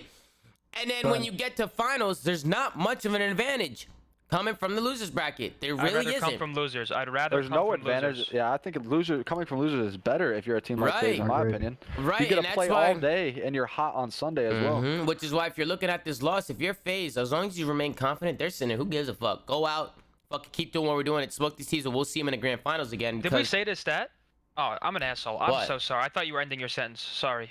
This It's is the okay. first time FaZe has lost a series that didn't finish 3-2 since they got 3-0'd by Huntsman last year on the 12th of July. It's been 1 year since FaZe lost a series that wasn't 3-2. Really? Yes. Who said that? Someone in my chat, and I think it's right. There's no way he lied about that, right? No, There's- we No, said probably that not. earlier, Ben, when we were I watching. mean, it didn't makes we? sense. It makes They sense, haven't no? gone 3-0 all year. That is insane, man. And all of this series went to Game 5 this year. When they played. Something So huge It's to kind of touch wild, on? but I think that's a testament to how impressive Minnesota was. And I think, map 3 didn't really go the way of Minnesota. Spoilers, this is a 3-0 phase. We've seen how dominant they are. Control in Minnesota at times has struggled in this game mode. But I think that's a testament to how well Minnesota played at the tail end of that raid to kind of clutch up. Yeah, You want to go ahead I'm and skip to that? Yeah, I didn't watch this, but I'm shocked that FaZe won a 3-0 control and Minnesota was able to take the map for hardpoint. If anything, I'd be like, fuck. But, Now yeah, they're in it. A Like lot now of people they're thought FaZe was bringing it back. like now their heads are in it. They just 3-0'd us in control, and I mean, you got to tip it to Rocket for keeping the head on straight and playing with confidence and bringing it to him. So, listen, man, I didn't watch the series, but I mean, just seeing the result goes to show how much his team has improved. And I think just to add on to, we're going into a raid hardpoint for our 4th map. A lot of people in the team speak during the watch party thought FaZe was going to win this one as well and send it to a map number 5 and do the reverse sweep. not a bad guess. But Minnesota Rocker, again, their hardpoint looks improved. The routes that they're taking are good. They're working good breaks. They're working good holds. And they're doing everything together. Like, it seems like they're doing everything as a unit. And they're also making plays, which is good to see as well. And, it's nice to see some of these guys make plays. And the most important thing for me was the discipline. I think that was in Checkmate, that was the main thing. Minnesota has a lot of discipline, and same thing in this one. They know when they have to rotate. They know when they have to hold. They know when they can make plays or when they have to chill. It's just a good heads-up play out of them. And I think the work ethic they've been putting into practice has really been paying off for these guys, and it shows, man. All you need to do is stare at the minimap to know that these guys are just like on a whole nother level now. I want to give some credit over to the coaching staff. These were the situations earlier this year, Tom, that they were not clutching up and losing those heartbreaker maps, and now they are on the tail of these second and third rotations, making the right plays as a team, by the way, to go ahead and win crucial maps and crucial team control situations. I mean, Ben, we said it, bro. If Minnesota is one tick there to being like a top of the top team, Because we like know they're how right dominant there. they're a very good S&D team on paper. Controls They're a good coming team around, on but you paper in can every kind of game win. mode. You They can win got by talent. but hardpoint was their problem. They've been an abysmal hardpoint team for Right. about 75% of the season this year. But Ben, it's and what they you started said, turning it though. around. It's what you said. Minnesota, they weren't, it was scrappy. They weren't just getting blown out in hardpoints. Like some hardpoints, they just weren't closing them out. They were for a minute in the middle. There was a second there, but yeah, it's just like being that one step away from being a great team. Like the little things, like the little fucking things, and they're cleaning them up. They're cleaning them up. We'll watch this situation here. We're going to watch this, and then we're going to watch the basketball that happens in the next rotation. This is a very difficult hill to break. It is not easy when a team's got a good setup like this. 2 people watching the back, one guy watching middle, you got a guy watching front. Watch how Minnesota play the situation. I mean, look at the routes. Look at the routes. You have number 4, right? You got fucking Priesta going all the way around. They pinch front. They pinch kitchen. Sorry, I got a chicken nugget in my fucking mouth. Well, I mean, BZ shouldn't be the one on that tree. With an SMG. Wait, it was both rotations. This is what happened. Simp was back there on the end of the game when they broke basketball again, and Priesta kills him again. It's a submachine gun player holding the tree. I'd rather take the risk and have Alec leave kitchen and have a BZ go in. Listen, hold that thought. We're going to go into a national gaming listening with the Minnesota Rocker. Zinni, I know you wanted to hear their comms, so let's tune in and see how they sound. He's weak Still behind in the you. back. Hold that. Yo, I'm going through bedroom, okay? Okay. Wait, what's the kitch? I just I'm want gonna to pinch go around kitch. Zig. Yo, Zig play was it slow, good. play it slow. I'm pinching Zig. One's just back. Yo, Two back, in he's kitch. back. I can Yell Lambo and Zig. Okay. I'm going left. There's not gonna be anybody bedside yet because you blocked I'm it. coming out here, Dill. I'm gonna go bed with you. You might want to pinch art, or you want to board pillars. I go Yo, pinch yo, right Eli, here. I'm swimming across right now. Oh, money window, money window. Money dead. Nice. I'm pinching Zig. back. Pinching Yo, Zig. I can help you kitch. I can help you kitch. I got Spawn's bed. Yo, I got he's right Spawn's side hill, bed. right side hill. Right I'm side hill. Zig. I'm behind Zig. Zig, a BZ, one shot. Let's close our side right there. Yeah, dude. Water down, water down. Close, Let's go, Watch out, watch out. Jump, nice. Nice. One time. I have water, I have water. Fantastic break. Spawning, Fantastic. One guy's going. I mean, hold on, we'll talk about that in a sec. I have your water, guys. I have I your go water. to the left. I need your I kitch. Sims ring. I can Look look pillars. I'm Look looking pillars. for Eye front out. I Eye front kitch. Eye front kitch. He can hit me. One's ring. Water. I have water. Water. One's Simp was ring. He Simp was ring. can come pillars. Alright, pillars. Two pitch. One cage. Simp on time. Let's get time. Let's get time. I'm chowing. Hey, through water. Double Go challenge. towards new. Close on the I'm gonna rock. go water. Quick. And one's catch. Oh, wait, step. Nice. Shit, Mike. Yo, I'm gonna go around basketball. I spawned left. I'm gonna go around basketball. Yeah, go around. Still play hard. Yeah. One's in kitch. Kitch, Alec. In a kitch. One shot kitch. Stay alive. Trophy and kitch. And I'm gonna lower it right there, right before it ends. And you hear it come from Standy. Yeah. You know, I'm gonna go around basketball. I'm gonna take the fucking route. Love to see that out of the rookie. You know, a lot of people Small saying, talk. a lot of people saying this kid's dumb, doesn't know what he's doing. He knows what he's doing, man. He knows the routes he needs to take. He knows that he needs to block spawns. And I love that they're listening to each other. You know, he's calming what he's doing. Everybody's responding to him like, yeah, we hear you, go around, we got you. They're playing their life. And it leads to another big break. You know, it's good plays out of the kid. You got to give it to the young gun over there, fucking Standy. Great job today, kid. On that P5 now, we don't have to rewind it, but I could. Usually we don't see FaZe make mistakes like that, where like they're exposed from certain areas of the map, without like knowing. Like notice how that guy walked right through. Yeah, like they walked right through pillars and got a free pick. And as far as I'm concerned, no one was even looking at it. I could be wrong. Maybe I missed it in the clip, but that's uncharacteristic of FaZe to like leave. No one was watching it, Zen. Yeah, so like that's a lapse that usually FaZe wouldn't allow to happen, and this is what happens. The smallest lapses of judgment, the smallest misplays, will make the difference in the end. And I mean, that's just uncharacteristic, right? Usually FaZe would have all the knowledge. They know exactly what's open, what they need to watch, and uncharacteristic. Yeah, sloppy plays, but Minnesota take advantage of it as well. So it's just good plays all around for them. And again, I love how Dylan worked a pinch here too around Zig.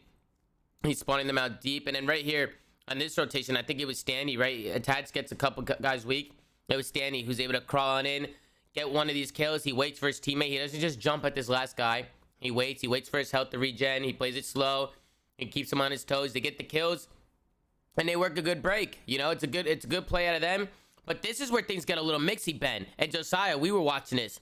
Yeah, this was crazy. There's some back-to-back trolls. Bro, just crazy trolls from both teams. They just kept fucking dying. Everybody kept dying. It was flip central. So here, Minnesota break in. Then fucking they get the spawns. Then FaZe breaks in. And then FaZe push out. And Minnesota breaks in. It was fucking nuts. It was nuts. And I think it was just, some sloppy plays from both teams. Just getting too aggressive on the cuts. Maybe they think because they have spawns, but this is big time for Minnesota, man. This last 25. It's big time, but it's actually like not a bad result for FaZe. Because you're gonna be in the spawns for next. Big time, no. And then what does Minnesota Hold on, do? did they break big basketball time. Yes, for the this game? was, they break this is what I'm saying. basketball. Watch, you're gonna see here, Jesus Zen. The fucking same Christ. thing happens. Priestly kills. He goes around the back and gets the same entry on a sub player in the back, Look, and then Cell they end dies up breaking front. the show. Was there no trophy? Was Sim trying to dodge a nade? What happened front? Standy actually made the play, to be honest. No, Oh, yeah, Standy, there if you was no back it up, trophy. he made a play through Tiki and stayed alive, and they didn't see the catcher didn't I get it didn't at see all. dodge and nade. The way he moved there. Well, yeah, Look at because him. Standy had snuck through front. They had no idea he was there at all, and Cell had no info at all. And then he got the Yeah, but huge win. hold on. Cell has to be playing safer Yeah, there. he trolled. Yeah, MC definitely. kind of puts him in a tough position. But I mean, that also goes down to the player in money or kitchen. Like they're not No, looking it at doesn't- anything. No, I mean, bro. What is Cell watching if he's not watching front? No, Cell no. has nothing he else can to hold watch. front They have, passively. No, on no, a yeah, head yeah, glitch yeah, and no, still they- have a Cell chance. trolled. they Cell trolled. have the back cross. They obviously can't be jungle. Cell should only be focusing his front. Yeah, you should just be on the heady, watch it in front of him. They're just preeming. I hear you on that. Heady, But off I feel angle, like the most whatever it is. ideal setup there, like FaZe kind of trolled. I feel like the most ideal setup for a basketball hold is a guy in money, a guy kitchen, helping the back or front, and then a guy on the tree Yep, and one guy on agreed hill. on that. And if But- they have that set up right there, that does not happen at all. The guy money gets information on the guy Tiki, Cell stays alive. He calls out he needs help. The guy money kills him, and they maintain hill control. I'm not. They I'm were not. so, I'm they were not so saying that's worried not the about best all setup, Minnesota but hitting around the back. Well, yeah, I think because that's of the that way first they set up rotation, I there. think, is what it came down Yeah. to, in my opinion. I mean, I don't think there's any excuse. I mean, I think in that current setup, yeah, maybe it's not the I most. kind of agree with Zen. Maybe it's not the most ideal setup. Cell has one thing to watch there, and I'm not trying Yeah. to harp on the kid. I mean, he's a fucking incredible Nah, player. He doesn't make it's mistakes just- very often, yeah, but it's just I mean, that's an uncharacteristic mistake right there. That, I mean, if he gets that kill front, it's probably the same result because they all died in the back. Don't get me wrong, but that sort of starts it, right? Yeah, I agree. mean, but I realistically, think they all Standy died. also made a good play. I think you got to tip it what he did. I mean, he made a sneaky play through Tiki waiting and snuck through front and hid and waited for his timing to where it would just be a one-on-one. So, I mean, shout out to him for making that good play, in my opinion. I think it's obviously on Cell too, but I disagree. Hold on, I disagree. They all died in the back. I think, hold on. I think he gets, hold on. Obviously, he gets the kill, so it works out. I think if Cell plays that how he should, Standy makes an awful fucking play. Because he hits time before his teammates hit the back. The smarter play is Standy to play his life, wait for his teammates to get a kill in the back, and then you pinch the hell out together. I disagree. I like Standy's play. I like it a lot. I like his play a lot. I disagree completely. I think it's a big ball play, and I mean, he takes advantage of a 1v1. I think it's a very inconsistent play. I think it's the way I look at it, Jin. It's unorthodox, right? You have people from Minnesota going around the back. You're turning arrows from FaZe to look at it. Standy knows that realistically he has a 1v1 in Hill. If people are playing kitchen and playing hold on. Are you guys fucking with me? You think Standy hitting front alone with an SMG right there is the correct play? He didn't just run at him though. He played his life. He waited. It doesn't matter. He didn't wait for his teammates to get killed in the back. He didn't wait for his Standy wants to come on and explain the situation. Yeah, no, that's fine. He won't convince me that he's right, no matter what the fuck he says. Okay, well, Ben, you talk. I'll get Standy the info, Ben, and you talk about this. Listen, bro, he made the play. Obviously, it worked out. I'm just saying that's not the best play to make. He also could have I think he's gonna come here and say something because he runs engineer. I bet you he says he full flashed Cell. If I had to guess. Oh, if he full flash, I bet you he's in Tiki and he runs engineer. I bet you he full flashes Cell and Hill, sells an AR player on Hill. He runs flak jacket. I bet you that's exactly what he comes in and says. If he full flashes, that's a completely different story. Okay, I was DMing him to speak, but I make similar plays with the engineer all the time. I bet that's what he says. I mean, we'll see what he has to say. I mean, realistically, like I feel like slow playing a hill and like pinching the front while the rest of your team goes around is like not that bad of a play. Like I think you might be dragging it a little bit. If Cell has a listen, unless Cell was full flashed, that is a awful play. Any single professional Call of Duty player, for the most part, will tell you that. Why would you take that one-on-one on Hill before your teammates work kills in the back? It's just a risk when you know that player is probably staring at front. If he full flashes him, good play, different story. But if anything, you wait for your teammates to get kills in the back, then you pinch the guy in the Hill when he's forced to worry about both sides. Yeah, but I mean, knowing how difficult it is to break basketball. Yeah, Brian just said he had engineer and the info. Sorry, Tom, to cut you off. No, you're good. I mean, especially if he had engineer and he had the information that there wasn't trophies and stuff. I mean, it's definitely an unorthodox play, bro, to stay alive Tiki and work. I mean, he literally caught MC with his pants down. He caught him with his pants down. Exactly. It's a misplay from Cell. And it worked for Standy, but I don't think it was a great play from Standy. I feel like that's how you win matches, though, and crazy maps is making teams make mistakes. I'm actually mind blown. This is an argument, and I'm not trying to discredit what you guys are saying, but like this is pretty textbook Call of Duty. It worked out, and that makes sense. If you full flashed him, he had info. Maybe he knew Cell wasn't playing it well, but if Cell plays it how he should have, it is an awful play.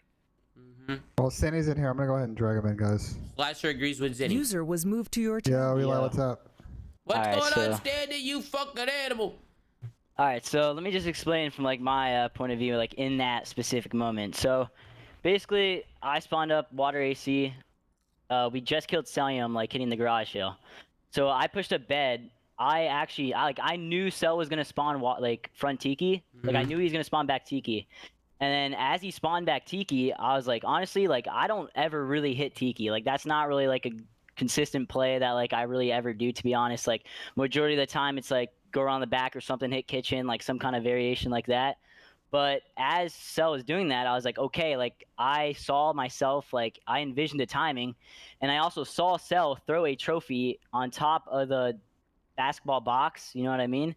And I run engineer, so I was like, okay, what majority of teams do, they don't expect anyone to hit like that left Tiki timing, and they shimmy front of the hill to get the water information for the guy in kitchen. So I was like, okay, well, I just saw him through the trophy. Maybe if I hit Tiki and like I sit there for a little bit, Cell might be shimmying front and I might be able to hit a fast timing and catch him off guard. And as I do that, my teammates will hit the back, and that's like, it's kind of just a play that I kind of big balled in the moment. It's not really like something like I tried setting up, so I can see why you think that's a bad play, but it's also like a play where I just kind of, You know what I mean? Just Listen, like Zinni, game Zinni, he play, had a make that fucking moment. vision, Zin, Yeah, bitch. yeah, Like, He had a vision, kid. You gotta do what you gotta do to win. Listen, You gotta hold on. make plays. Hold on. Kid. If you're getting visions, you're like, what is this? The Queen's fucking gambit? Well, You're I'm not seeing getting shit in your visions. sleep? He's got I'm some not getting big balls. visions, but like The kid's I got some just big balls. He's in the got a moment big I was dick, like, too. yo, shit, like, bro, fuck it, like this is the play I'm gonna make, and it's probably gonna catch him off guard because honestly, like. That play probably really caught him off guard. They probably never seen anyone do that shit to them before. Yeah. No, They probably didn't expect me to be there so fast. All right, listen. There's no right and wrong way to play COD. No. But no, I definitely I get agree your that point of view. the safe way is definitely like playing it deep, but also from Cell's perspective. Actually, there is a right way to play COD, but They probably rotated it the last time. Like he was just shimmying front to call out water stairs cross for information. You guys were also in a 3v4. Yeah, but hold on. Hold on. Hold Go ahead. Eli, you But don't I can think, definitely see why it could be a bad play. If Cell's playing the deep heady, he probably kills me. Exactly. If Cell's and that's my entire point. If Cell is playing it the way he should be playing it while his teammates have the back. I also hear him sliding around, getting cracked front side of the hill while I'm pushing Tiki. It's a good play because of his misplay, if that makes sense. You know what I'm saying? I was punishing plays it like him a textbook, making a mistake. Yeah, exactly. If he plays it like a textbook AR, you're not in a good position to win that fight. You know what I'm saying? Yeah, nah, completely. But because of his mistake, the play is good, right? Like, if you realize his misplay and made a play, that's different. But my whole point is the more consistent way to break is just right. Like your teammates pinch the back, they make some noise, then you make Cell worry about his back, then you hit him in hill, and that's probably the better play. But in this scenario, he made a good play because of his misplay. If that makes sense. High risk, high reward, bro. If I didn't see him throw that trophy, I probably would have been going up water stairs to hit kitchen. Like in all honesty, Yeah, like you if read I up the didn't situation. if I didn't see that, like if I didn't see him throw that trophy, see him sliding around, see him spawn there, sliding in the front side of the hill, like I'm probably hitting kitchen and letting either the guy on Old Hill go Tiki or just hit kitchen with me. Yeah, I think it's situational too. Like I see where Zinni's coming from. Honestly, I see where he's coming from. I definitely see where Zinni's coming from. To be honest, they probably still would have broke. Your teammates pissed on the people in the back, so it's like you guys got like 3 kills. Hold on. That was also an awful setup. I think Simp was dodging nades. Hold on. I don't think they had a trophy. I think Simp was dodging nades, but still not the best setup.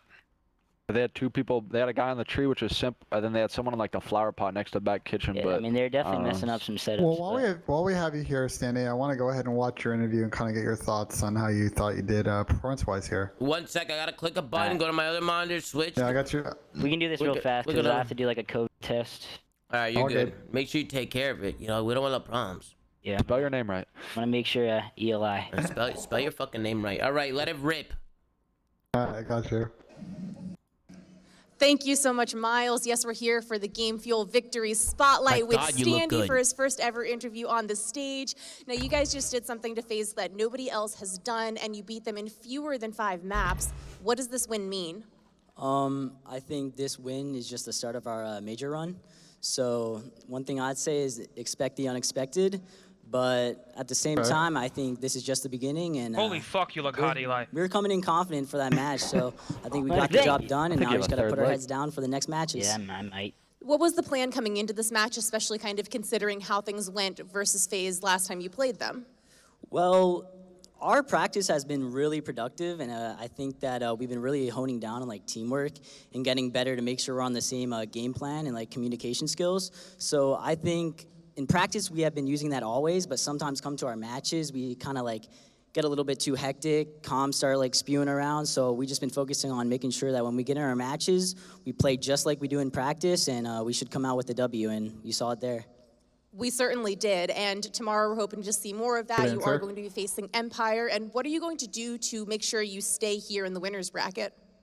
I think we're just gonna, like I said, continue to play how we are in practice, and also do some VOD, get the VOD work done, and come to the next match against Dallas confident and energetic. Love to hear. Well, thank you so much. This has been your Game Fuel. Hey, Stanny, Eli, good fucking interview, kid. We're playing against Empire. Listen, I think you're very well spoken, especially for a young gun, a rookie coming in. Yeah, people usually tell me I'm pretty good at like interviews. Yeah, you're good, man. Good job, good answers, and good win today too. I don't want to keep you long if you got a COVID test, man. Go do what you got to do. But bro, I appreciate you coming on and explaining that play and kind of what was going through your mind, bro. That was pretty cool, and I appreciate you coming on. Vinny's coming out tomorrow. Yeah, Vinny's coming, right? He's flying in tomorrow morning? Yeah. Yeah. What's He was wrong? telling me- Are you What's paying for Vince he was White, or is telling he me- paying for himself? He's paying for himself. No, he just paid Okay. it. I didn't I even like know that, he I was like that. coming. I didn't even fucking know. He did, bro. He texted me and said, "Yo, I'm coming to Dallas." I said, "All right." He's chilling with you, Eli. Is that what he's doing? He's Yeah. chilling with you. I mean, I Yeah. told him his mom texted me. Obviously, my aunt, right? Texted me, make sure you know, make sure he's good. But I mean, he's good, dude. He knows. It sucks that Good he's not going to be able to. I don't think he's going to be able to come tomorrow because it's Friday, but.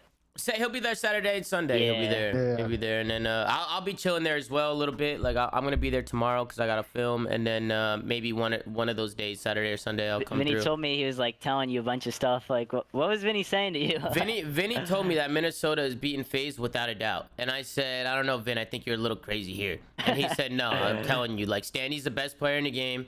And Minnesota's winning fucking, he said they're beating FaZe and they're winning the event. He wouldn't be surprised if they win the event. That's what Vinny said. Vinny's comedy, love that guy. And I said, all right, Vin, we'll see. We were at my grandfather's 80th birthday party. He's fucking ranted to me, telling me that Minnesota's going to go all the way.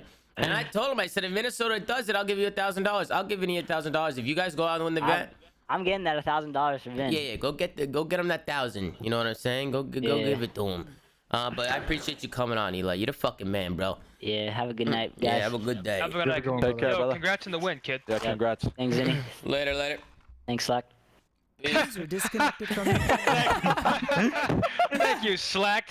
He said thanks, Slack. Yeah, have a good one, tough man. Let's talk about this series. We got Have a good one, Toronto horse Walker cock. Yeah. going up against the Los Angeles Thieves. Ladies and gentlemen, did we have a Again. fucking series today? Yeah, Ben. I want to talk about the vetoes in this one. Okay. Because I thought that I saw this map set and I was like, wow, Thieves actually kind of got gifted here. Toronto ends up banning Miami S&D, which I think kind of helps Thieves in stand-up kind of getting in the mix. I looked at this map set and I was like, wow, I actually think Thieves have a legit chance in this series. And I think as we kind of load up map one, I think Thieves are going to kind of rue some missed chances in these maps. I think Toronto... I don't think they've fallen off. I think teams are starting to get a little bit better, and subsequently, they're not as dominant as they were in stage 3 or 4. But I felt like, especially in map 5, Thieves had a lot of situations where they could have gone out big in the S&D. They're gonna go back and watch that film and be pretty upset with. Hold on, this is pretty straightforward. Toronto cannot afford to play hardpoint like they did in this series in these next rounds of the tournament. It's just. They win what? They win 2-3-5, right? Yeah. So obviously, listen, bro, they're always going to be a good search team, but I don't think search is ever going to be consistent enough for one team where you can guarantee 2 search I think wins. it's better any game mode, honestly. Exactly. Like I think it's impossible to expect that level of consistency. So Toronto needs to turn up in hardpoint. Their control is like. It looked solid. The searches looked good, but the hard points. I mean, like when you go against who do they play? Is it Optic? We'll get to it. I think I don't remember. right now Yeah. is their map pool has kind of gotten really tight. They've really struggled recently on raid hardpoint. They were like one of the best teams on this map. I'm not really sure kind of what's happened with their practice or just sort of this couple of stages are gone, but they've got a really tiny hardpoint map pool, and if they don't get it, some of these series get kind of mixy. Yeah, I don't know if you feel the same way. I mean, listen, I don't know, because I do want to give some credit to Thieves for playing well. I don't think Ultra was playing their best Call of Duty. I think, to be honest, I think they're lucky they won that game 5. I think the game 5 was misplays from Thieves rather than good plays from Ultra, right? Like obviously for a team to clutch, the other team has to make mistakes, but Thieves definitely botched that one a little bit. You just gotta it is what it is. It was a close series. You're happy with the win. You go prepare for Optic and you come out swing. And you gotta hope that your hard point's looking a little better, a little more consistent, because I mean I think when Ultra was dominant, they were looking a lot better than they do in hard point now. It's you fucking biased. No, I'm just kidding. Well, I agree with that, Jim, I think that's the most non-biased point. I'm fucking around, and that's just what everybody's just saying. Follow up that point, and they're going to play an Optic team, and I'll pause here so we can maybe do this Toronto listening. They're going to play an Optic team that's been excellent S&D, and they're going to have to take a couple of respawns off the Optic team to really keep them honest. So I'll agree with your takes, and I think the respawn is a little bit of a warning shot for Toronto. Going on board with those? They need to kind of improve there. Yeah, I'm going to turn it up and hit it. There's 2. Right there. Jars are done. Yeah. There. Close, lay down close. Lay down in the door. Lay down in the door. We need to go around mid and shit. We need to get money, right? Lay down. You see the lay down on the right. Name's close. Name's close. You're going around. I'm watching your left, Ben. Get up and money. Guys are there, white picking. All on Left, time, I left, think. left, yeah, I yeah. think they're all on time. Wait up. Okay, yeah. Use nades and shit. Use nades and shit. Flashing time. Close. They have no tripping. Yeah, no trophy, no trophy. Flash One, time. free inside, free Yeah, inside. John one shot. John one shot. pinch There's it. two Don't mind front right now. Or be close, okay? He's absolute. Tasha, nice. Okay. One push up, Tiki. Yellow. Come back Yeah, in look time. for John's Yeah, got this streaks. John's one off. John is one off. Okay. Somebody's On probably the playing pin, from on the pin. Nice, well played. We're good. I'll play. Oh no, John dead. Nice. Nice. Water steps. Yeah, I need water. Stay down, stay down, stay down. Got Make you, sure I hold got one you. side. One old, Kenny. Nice, Nice. Play this side, play this side. One back Oh, kitchen. yeah. But they spawn an old, yeah. They spawn an old. Yeah, one's an old. Push Drowns out, definitely. push out, Toby. Listen, we're kitchen side. Me and Jamie. You need to come back. I'll come back down. Okay, Come back. all over, all over. Got one more. Two back kitchen. Two more back kitchen, bro. Two more back Ring kitchen. already, could already be ring. Yeah. One drink at me. Yeah, listen, I spawn more. I spawn you get more. water, Okay, kitchen? okay. I'll tell you when I've got it. It could be water Sorry, already. rushed out. Yeah, water. Slasher is water. Look at water, look at water. Slasher water. John's on the left side of rock. Just stay left. Nice. Last guy. I'll get you Zeg. One shot. Nice. I'll get you Zeg. I'll get you kitchen, Jamie. They can be water. They can be Ring everywhere. I've got you ring. Listen. Zig. No, sorry. Kitchen. Water, Jamie. On the right. Kitchen really weak. On the right. Look at my water. Kitchen. So water. We've got you left. Just hold the Two water. One shot. Kitchen really weak. Water. One more. And I'm gonna User lower joined it your right channel. over there. I'm gonna lower it there. Fantastic listening coming from the Toronto Ultra. Let me tell you, they sounded fucking great, man. Can I give you a fact that I refuse to debate? Okay, Yeah, go ahead. I think Cammy is the most impactful AR in the game. Cammy is one of the best players in the game. It's bro, this kid. Bro, I heard this kid's contract is up. Toronto, you better put That's the not money true. on it. Okay, never mind. I thought it was. No, that's not true. I'm told otherwise. No, you're wrong. Okay, well there you go. So what? They re-signed him? Yeah. Oh, okay. Well, he's got to be making something hefty then. Sorry to shit in your Cheerios. No, Making but it the bad premium because wait. First of all, you didn't shit my Cheerios. I just didn't know. I heard elsewhere. I heard something else. Is there other people on? They're not all locked up though. They're all locked up. I'm not sure what I can say. I don't think you're putting in a spot that I mean, answer. Yeah, I don't. Yeah, I will say that Cammy is signed for next year. That's all I got for you. I mean, who gives a fuck? Are they fucking locked up or not? Find out next time on Dragon Ball Z. Fuck I mean, to that point, like I think Cammy has very quietly put himself into that top, not only AR conversation, but the guy can make a lot of plays with a sub. I really think like the category of really competent flexes, and I know it's not super useful in this game because you really only pull out that third sub on APOC and some teams a little bit in Garrison control. But he can do it all with both guns. I think like he's a versatile player and hasn't been getting enough credit this year for what he's been able to pull off. So I have firsthand experience with the kid. He is just as good with the sub as he is with the AR. It's not the gun in his hands. It's genuinely the player. Who is this? Kleenex? Or Cam? Yeah. Oh, I thought you were talking about Kleenex for a second. I mean, Toby's another one. Toby's another one who. Yeah, because you were talking about subs. I was like, I thought you were talking about Kleenex because he's underrated as fuck. No, I'm saying he can do it with both. I mean, hold on. Okay. I think Toby. If any of these players are underrated now, I'm not sure what you've been watching all year. I mean, even Ben's been fucking having himself a year, and he's not talked about it as much as the other two, just because he may not be as flashy. But I mean, I think every single player has been stellar this year. I mean, listen, Toby last year was probably our best player, probably him and Cam. I would say were our best players this year, and I would say the same thing for this year as well. I think Toby, at least, even if he's not playing well numbers-wise, he's making the game that much easier. If he's not getting the kills, he's making them weak, and if he's not making them weak, he's getting the kills. It's like a win-win. Yeah, he's a fantastic player. Super unselfish as well. I mean, that's the one thing I like about him the most. But real quick, before we get any further, I got to introduce somebody to the show. This guy, a staple to the Call of Duty scene, a multi-FPS champion. Everybody welcome the one, the only, Ian Wyatt, a.k.a. Enable. What's going on, kid? Hey, what's good, Thomas?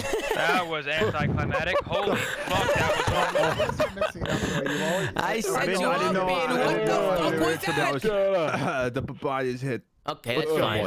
The papaya's in. The papaya Where you is from? here. Wait, where you from, Ian? You from Seattle? Where you from, Ian? I forget. South Philadelphia, born and raised. Philly? Nah, I'm not gonna do it. I was gonna give you my Bruce Buffer intro, but honestly, your lack of energy doesn't even deserve it. Give us a Borat real quick. Give us a Borat. Give us a Borat. I was in the papaya. You want Borat? Yeah, real quick. Hit it. Put me in the spot. Come on. Very nice. I just seek a mission for USPP, Michael Pence. He wants us to do mission with chick in the embassy. Thank you, Zen. I appreciate it, bro. Thank you, Borat, for stopping Well, by. getting back to this series, I looked like a fool during the watch party because we started off this map. I was kind of talking a little bit about Venom and Tej and John and sort of the move that Thieves made, but I felt like overall, especially in the hard points, John looked excellent on both Yeah, red he and was checkmate doing his hard thing. point. He was doing his fucking thing. And that consistency of that like aggressive sub role has been a huge problem for Thieves this year.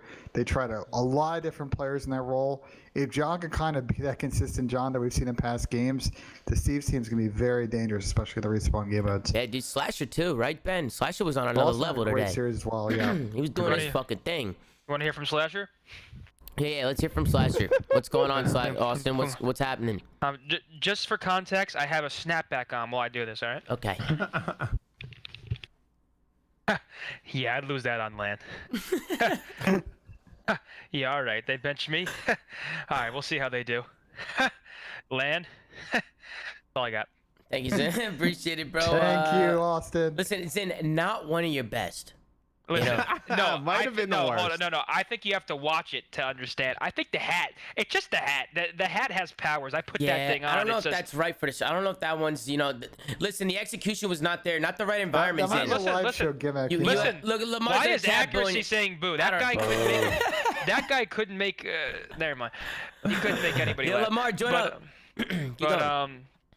Just shut up. Just shut the fuck up. Shut up. We get into the fucking S&D. So we did talk about. So I think if one thing Thieves did really poorly in this series is their bomb down situations. I think they broke Tommy's rule 1 of planning too late, and we'll talk about it a lot in map 5. This wasn't that bad, I also think the post-plan setups are really, really bad in a lot of these situations, especially in this map and in standoff. I mean, hey, 30 seconds not too bad. I hate when people are planning with 10, 15 left. I'm like, bro. They literally know you're on the fucking bomb. You know what I'm saying? But they didn't plant for themselves in that situation. Yeah, they're morons. But look what happened here. Kleenex, he's getting on a bomb. They can't see the bomb. They're forced to jump out. Benjamin Bance, man, had himself a fucking day. We also got Lamar to your channel. fucking coming in hot. Everybody welcome accuracy to the flank. Yo, what's good, boy? He came in here to booze in because that shit was trash. L Lamar. Wow. Wait, can we talk about how Let's I all got fucking say Wamar. I got an intro, and Lamar just can't say, welcome, Lamar, to the channel. Well, I didn't want to do a whole fucking intro because I'm kidding. you came in off the fucking papaya. You didn't even fucking. Well, I'll be honest. He gave you alley-oop and you didn't slam dunk that shit. He didn't want to fuck it up again. But Tom, you should know I wouldn't let you down. Yeah, First off, I definitely got points off that. It just wasn't a dunk. He alley-ooped it. I just laid it in. Oh, okay. Okay. I was caught off guard for a second. Well, what are you gonna do, man? Let's get into the fucking map, though. We're in here in a Moscow S&D. Ben, I see you with a big fucking smile on your face. Do you want to say something? I mean, I thought this is an interesting map. A lot of weird situations went down on some of these post plans. Toronto's got a lot of different threats they pull out and counter other teams on. We've seen these recently take a lot of teams on this map. They were dominant at Moscow S&D for a while at the beginning of the season, and then when all that shit went down in the middle of the season, they struggled on this map. I think, Slack, you were saying in the watch party that they had not lost to Moscow S&D with Slasher in the team, correct? They were like 6-0. Yeah, that was the Ian fact, but yeah, I'm pretty sure they're 100% sure. Yeah, they are. They got fucking body, dude. Well, after today, they're 6-1. I felt like Toronto just did a good job, especially on defenses, working these post-play situations against retakes. I don't think it's a map thing. I just think Ultra's the better search team. Yeah, they are, bro. I think Ultra is top 2 in the game when it comes to not hesitating mid-round to adjust. I think they're super. Their chemistry's on point, bro. Like as soon as they call something, they all go, and there's no shadow of a doubt. There's no hesitation. They do it together and they do it quick. Whereas a lot of teams, even if you're off by a second or two from your teammates, it makes all the difference. And I think Ultra's one of the best at the game at that personally. Bro, and this kid Insight can play S&D fucking good as He's insane. Well, I'm pretty sure that's like it. I mean, from what I know about Jamie, he's like that's his thing. He's like the S&D guy. I think really? He came up in the S&D scene. At least from what I know, he was really good in the S&D scene, and I think they gave him the nickname Cash Out Craven because he would always win like wagers or chows or whatever it was. So S&D the is worst always nickname I've ever heard. That was fucking terrible. That was terrible. Listen, I didn't make it up, The but fuck was that? That's just another boo. Let's get a boo in the chat. What? I'll leave the call. This whole shit will fucking the vibe in here will change immensely. Ban him. Zin, you weren't even in here. Yeah, but since I came in, I'd argue that the vibe has been stellar. I think the vibe got better unmatched. I think they did. I think they did for sure. I mean, Zin, you've been dodging the show a lot. You've been fake as fuck. That's just not true, Tom. I'm scrimming to place top 12. Yeah. So you know we're putting in the hours, Tom. I feel that Zin. First of all, congratulations on over 5K subs over at Zin City. It's phenomenal, Zin. How do you feel? Listen, bro. I'm not a sappy guy, but it's humbling. It's something I should have done a long time ago, and I'm finally doing it now, and I'm glad I'm doing it. We're not making this about me. Back to the game, but super grateful. I mean, listen, man, I don't super care. Grateful. There's nothing worse than I hate when people are like, talk about the games. This and that. Well, bro, I want to chill in here and just have a conversation, man. That's what we do. Like, I mean, listen, bro, I am. They got fucking ecstatic. By the way, LAD's got fucking shit on here, guys. I don't want this map. We don't gotta watch this shit. Smoke. They want this close. This garbage fucking map. The map didn't even put up a fight. Yeah. Map 5 is where we'll hey, Zin, I wanted to give you a fucking shout. You know, live here on the flank. It's you know? It's humbling. I'm super grateful. It happens quick, and that's like the craziest part about the whole thing is that like some days are alright and some days are crazy, and it's more so it's about like seeing like the same names every day and getting to know people. You build a little foundation, right? Yeah, cool. Exactly. So it's been awesome, honestly. All three of you honestly have been killing it. You, Tom, and Jerry, all your streams have been blowing up, and I'm happy to see it. All you guys, hope you guys ride your waves and just ride that shit till the wheels fall off, bro. I'm happy for you. Just have fun with it. Appreciate that, Lamar. Have some fun and keep doing what we're doing. And even Ian's been doing a lot of shit on YouTube, bro. Honestly, we're killing it in this fucking TeamSpeak. Yo, are we a fucking content squad here? I don't know. We might be. Y'all want to start a house? They got Nuke Squad. We'll be fucking Moron Squad or something. We'll think of something. I'm good on that house. We'll think of something, dude. But listen, let's get to the next map, Ben. This shit was a 6-0. Fucking boop-bop. Get out of here. Ben, we need a quick segment. It's called Ben and Jerry's, and we roast people for 20 seconds on the flank. That's not bad. It's not bad. That's a good gimmick. That is a good gimmick, bro. I like that. Keep that shit away from Fire 40, though. Oh. That ain't right. Not right. Yeah, that's my bad, Big Lou. Jesus fucking Christ. That's my bad, Big Lou. Hey, moving on and quiet. Oh, brother, bro. Let's get into it, Ben. Shut the fuck up. Let's get into it. I'm Tommy's rowdy now, bro. We got him riled up. My bad. Let me calm down. Ben, I apologize. You're my duo. I apologize for that. Listen, Ben, I'll let you kick things off. Toronto really came out to play in this control, so I want you to kick things off, give your opinions. Ben, you had the fucking floor, kid. Take it. I felt like sort of the good control teams on this map do a really good job, especially on offense, taking advantage of green control. And I just felt like watching these, and we'll kind of skip to their second offense here. I feel like they had some opportunities to really hit their way and try and take a 1v1 and try and make things mixy, and they were just a little bit too passive. And then their overall kind of team breaks didn't really work out, and that's why Toronto was able to take advantage and win. Yeah, I think it starts with one. Toronto won their first offense, did they not? Wasn't this a 3-0? Yeah, they 3-0'd them, right? They 3-0'd them. They 3-0'd them, yeah. And I'm saying, you know, Toronto, they come out, it's pretty defensive heavy, man. Garrison Control is pretty defensive heavy. They win the defense, and then once they come out and win the offense, I pretty much feel like it's chalked for the most part. It's just weird. I just feel like Thieves also then played this situation like super weird. This is not like a usual situation where Toronto's going to like sit in the base. I haven't seen this a lot. But I feel like in this situation, it's like, if you kind of guys are in the back, why not just try and have one person make this play and have someone cut their bricks and try and like pinch the guys in the hill? I guess that's sort of a hindsight thing, but this play doesn't really work out for Thieves, and then they're just all going to kind of go down. Last guy alive's going to end up being in bricks, and there's not really much they can do in this situation. So you're saying don't go for the spawn kills, just kind of cut across? What I'm saying is the good the good control teams in this game really isolate the guys on site and make the other team come to them instead of just trying to spawn kill. That sort of meta.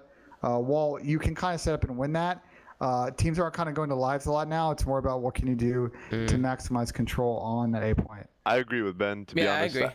I think that it's way safer and more consistent to try to get like a play on the point and collapse on the point, and then just do the sell on the top Sadie or whatever you're doing, like catch it up. Ben, go back to whatever Kenny you can do to get onto the point. Just get on the point. Just get on it. Stop the clock. Make them make plays on you. Yeah. Let's watch the very end. I just want to. I think it's a huge two-piece from Ben. If I'm not mistaken, if he gets killed by Kenny, he probably could have traded out Austin. Let me see if I saw this correctly. I feel like in this situation, Draza could have probably played for Bricks. At least try to like get info in Bricks. I know they probably think some guys are coming off a spawn. They knew here someone with was the way they're watching blocking it. They knew someone was watching it for sure. Yeah. So hold on, watch this. So it's number 8, John. It's number. Me Charles, and then he comes back, but I feel like then he can just grab X square. Yeah, we're gonna see it. Sort of weird. We're gonna see The it timing coming on up it's here. really weird. I want to see if this two-piece made the difference, or if either way, they were looking good. Because I think it comes down to Austin on point. Here, we'll see it in a second. Austin's number 5, yeah. So watch this. So Ben gets a huge two-piece here. Toby dies. If Kenny gets this trade, look, Austin's on point. Kenny could have helped him worry about the guys in her. That could have been a different round, but a big two-piece from Ben. Two big 1v1s. Yeah. That's a good point. They would have had 2 guys on hill and control. So as long as they both got guys kill, funneling in her. to back off a spawn. It's a good play out of Ben. It's a good play. Who's also been absolutely phenomenal. Big two-piece. Bance has come into form, man. He's coming to fucking form. I think what Ben does really well is he doesn't have a big run and gun play style, but he's very unpredictable in the way that he plays. And people call him crazy spots. People call him corners. The way he plays those pace situations to set himself up for really good 2 or 3 pieces. I think there are not a lot of players in the league that do it as well as he does. Bro, he looks like. I agree. You know who plays the same as Ben? Who I compare him to? Vivid. Do you guys think? I don't agree. I think Reese has more pace. I see what you're saying, and like some of the way some they of the think, things, but like I think the way they think. I think Reese goes a little more rogue than a little bit more aggressive. Ben. I think Reese plays more Charlie than Ben does. Yeah, he does. Yeah. He does. But Reese is also very methodical with his play style. Yeah, he is. He knows when to sit in the corner. Yeah. Reese is very like Creddy-ish. Like he thinks about where he's going, what he's playing. Like he's very methodical with the way he plays, and I see the same in Ben. I see the same thing. The thing I like about Ben is that he knows when it's a good time to play a Creddy and not peek or whatever it is, because he's confident and he's reading the other team. He knows where they are, so he knows like I don't need to take this unnecessary shoulder. Give his like positioning away, get weak or whatever. He just commits to his spot because he knows where they are. And I see similarity between Ben and Simp's play style. I think Simp ego chows. Yeah, I see it. I think Simp ego chows more, but I do like the way they play. Am I delusional? I feel like there's definitely similarity in the way they play. I think it's. I agree with that kind of thread. But Simp is ego chows more, I think. I don't remember who said on the show. I actually want to say Slack that it's you like a million years ago on the show. So that Simp's the most unpredictable player in the league, and I think they're very similar in that. It's when you can kind of play with those different gears, and I think Ben's a little bit more of the corner playing gear, and Chris is a little bit more of he can take those crazy chows and win those, and then mix it up with the corners. I think this it sets your team up so well when you just have that unpredictable pace. Oh yeah, just a ratty play style. Rewind that because you were just talking about LAT spawn trapping, but it looks like that's how Toronto broke into this shit. They started off with a little spawn trap. You know, they got a little mixy. It starts off with Kleenex making just an individual play in their spawn. I mean, it's a little different here. I feel like Kleenex just found a gap and just went fucking nuts. And sometimes that's what you need to do. They get the 2 kills. They recognize that they've got a man situation here. They actually clutch up this kind of 2v3. Then we got a couple kills, but right here was chalked. I think once damn, what a fuck, dude. He's nice. This kid's nice. Absolute gunner. This kid can play. But I agree. I think after this offensive win, it was chalked. So if you want to go into the next map, you can. We get into the checkmate hard point.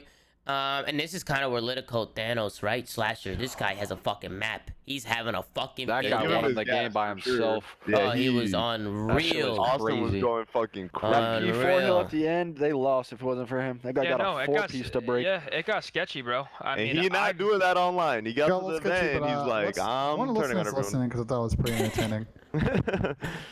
Austin thrives, bro. He thrives in the fucking land environment. He tightens that snapback and just starts going. Wait, is this a listen? Wait, is this a listen in here? Well, let's do this listening, Tom. All right, let's do the listening. Give me 1 second. 75% of the time. Is that even the listening? I thought. Oh shit! I thought that was the listening. You sounded exactly like him, bro. Actually, no. Hold on. Okay, guys, we're heading on. I hear you. It's one shot. I'm Tetris. I hear you. It's the best shit. Also behind you. All right, draws a pipe down. Start it up, Ben. bitch. Make sure her butt guys. I love you. I'm kidding. I'm kidding. I love you. He's about to challenge me. Oh, top grade, top grade. I got one. Another one this side. I got one. Keep challenging this side, Austin. I heard you. I'm floating, guys. I'm gonna exit my breath. And give me top lane. Can you all look me? He's that side. He's weak. In mid. Vance. Close. One shot. Bro's gonna push you out. He's gonna push you out. I spawned you. Flip. They fucked up. They pillar came in. Nice. Austin is fucking crap. Nice. He's low plane. He's fighting for his life, dog. Stay bold. I do not have a trophy. I have your bold. John, look your left. Look your That's left. funny. I don't get a trophy. Left one shot. There's two. I'm in exit. Go Penny left. I'm top right crate. I'll help you left if you need it. I'm in Top exit. right crate. Dead. Nice. Keep it left again. Exit. Then. I'm challenging. I don't see him. Three pillar Austin. I'm challenging. Missing Vance. I don't see him. Keep on our pillar. He's there. He's I'm weak down. there. He's weak as fuck. He's One one shot. shot. One shot. Going P4. I don't see him playing it all. Could be Right front. side again down. He's there. I can help you front. Alright, Top exit behind you. I can help you. Exit. One shot. One Just two in the back. Two steps. I'll be front. Clean this one shot front dead. Alright, exit. And the back left on you. Yeah, I'm coming front. Come back to you. Stay down on time. I know. Nice. Woodwall. Give my Woodwall. I don't see him. I'm He's standing. All the way back. He's there. Woodwall. Is one playing? He was half wall. He's just In sneaking. wood. Inside. Oh my god. Nice good shit. What was half wall too? Can we play on me? Back right came in. Absolute back right. Came in. I don't see him. Another guy pillar. I got one. No, one shot came in. And one guy's going P4. I don't see him before. He's behind me. Okay, I'm gonna lower it right there. Bro, Hold on. This More guy importantly, wants to let it go fucking turn out of his fucking mind. Tom, did you hit 14K subs? I did hit 14K Oh my subs. god, I'm hard as a rock. Yeah, Tom, I did. congratulations. I just noticed. It's been an absolute pleasure watching your growth, man. Thank you, Sin. Guys, can we get a Zoomaa in the chat? Listen, guys, I just realized, man, I didn't realize we hit the big 14K, Tom. Levels. Next up, 15K. I appreciate that. And they're already talking about it, man. I mean, it's more Woo Mafia in the chat. You know, show some love to the Zoo Mafia. I mean, these are the guys who have been here every single day supporting. And even when we hit 14K, they were all spamming 15K. Like, they're crazy, man. And I owe it all to them, you know? So shout out to the Zoo Mafia, man. Congratulations, Thank you for the support. Thank you, Zin. Congrats, Tom. Appreciate you guys, Congrats, man. bro. Congrats. We'll keep We'll on. Mafia Appreciate to you, chat. man. We'll Mafia to chat. Yeah, we'll continue to make some content. Just have a good fucking time, bro. That's what we fucking doing here. Very simple, man. We get our dicks hard and we play COD. Yeah, kinda. I mean, We don't put our Getting Hello. this map though, you know, these actually get out to like a 60 or 70 point lead. This Yeah, actually gets really close at the end. map. They get kind of chained on this P2, P3, P4. They're able to kind of clutch up on the P5. Austin goes big, and we'll show that.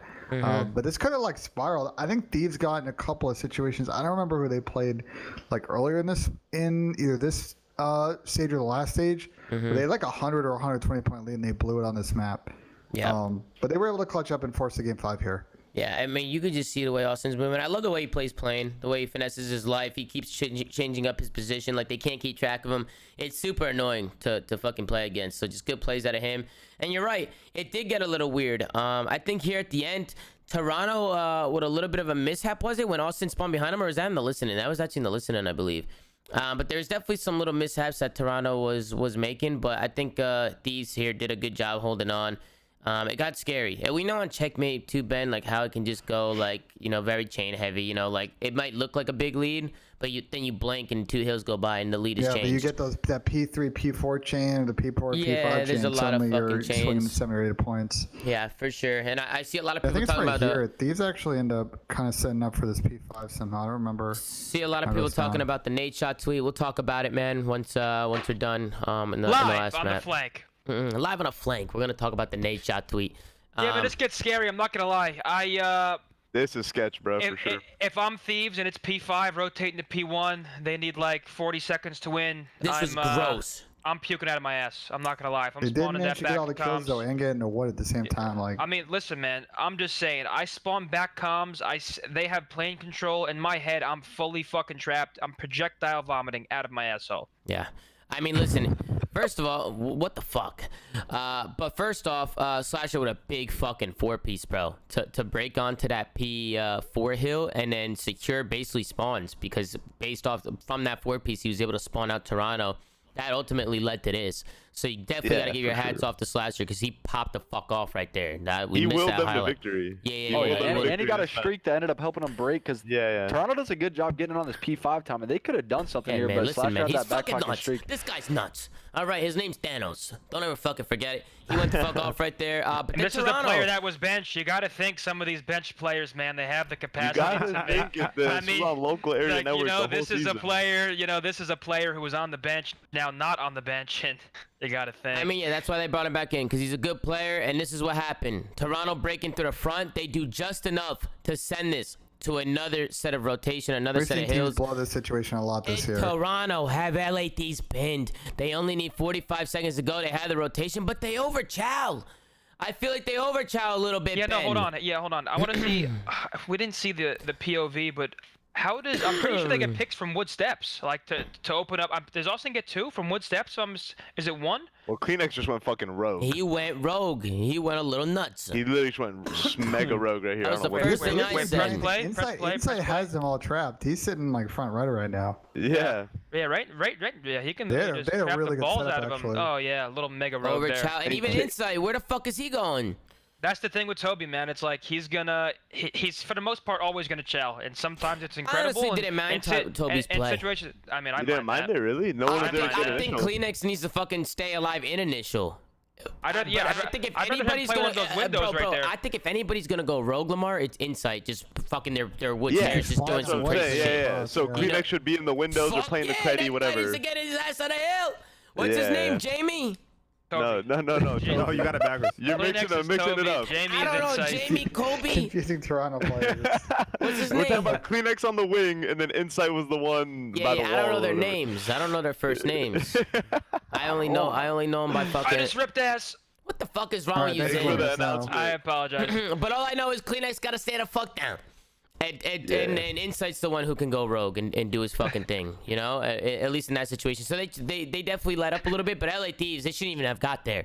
So thank God LA Thieves was able to clutch up. Austin, big fucking plays. We get into the standoff as an Zinni. We get it. You farted. Can you hold the giggles? It smells awful. Jesus Christ. You're like a little kid. He starts giggling at his own fucking part. What are you doing? It smells fucking putrid.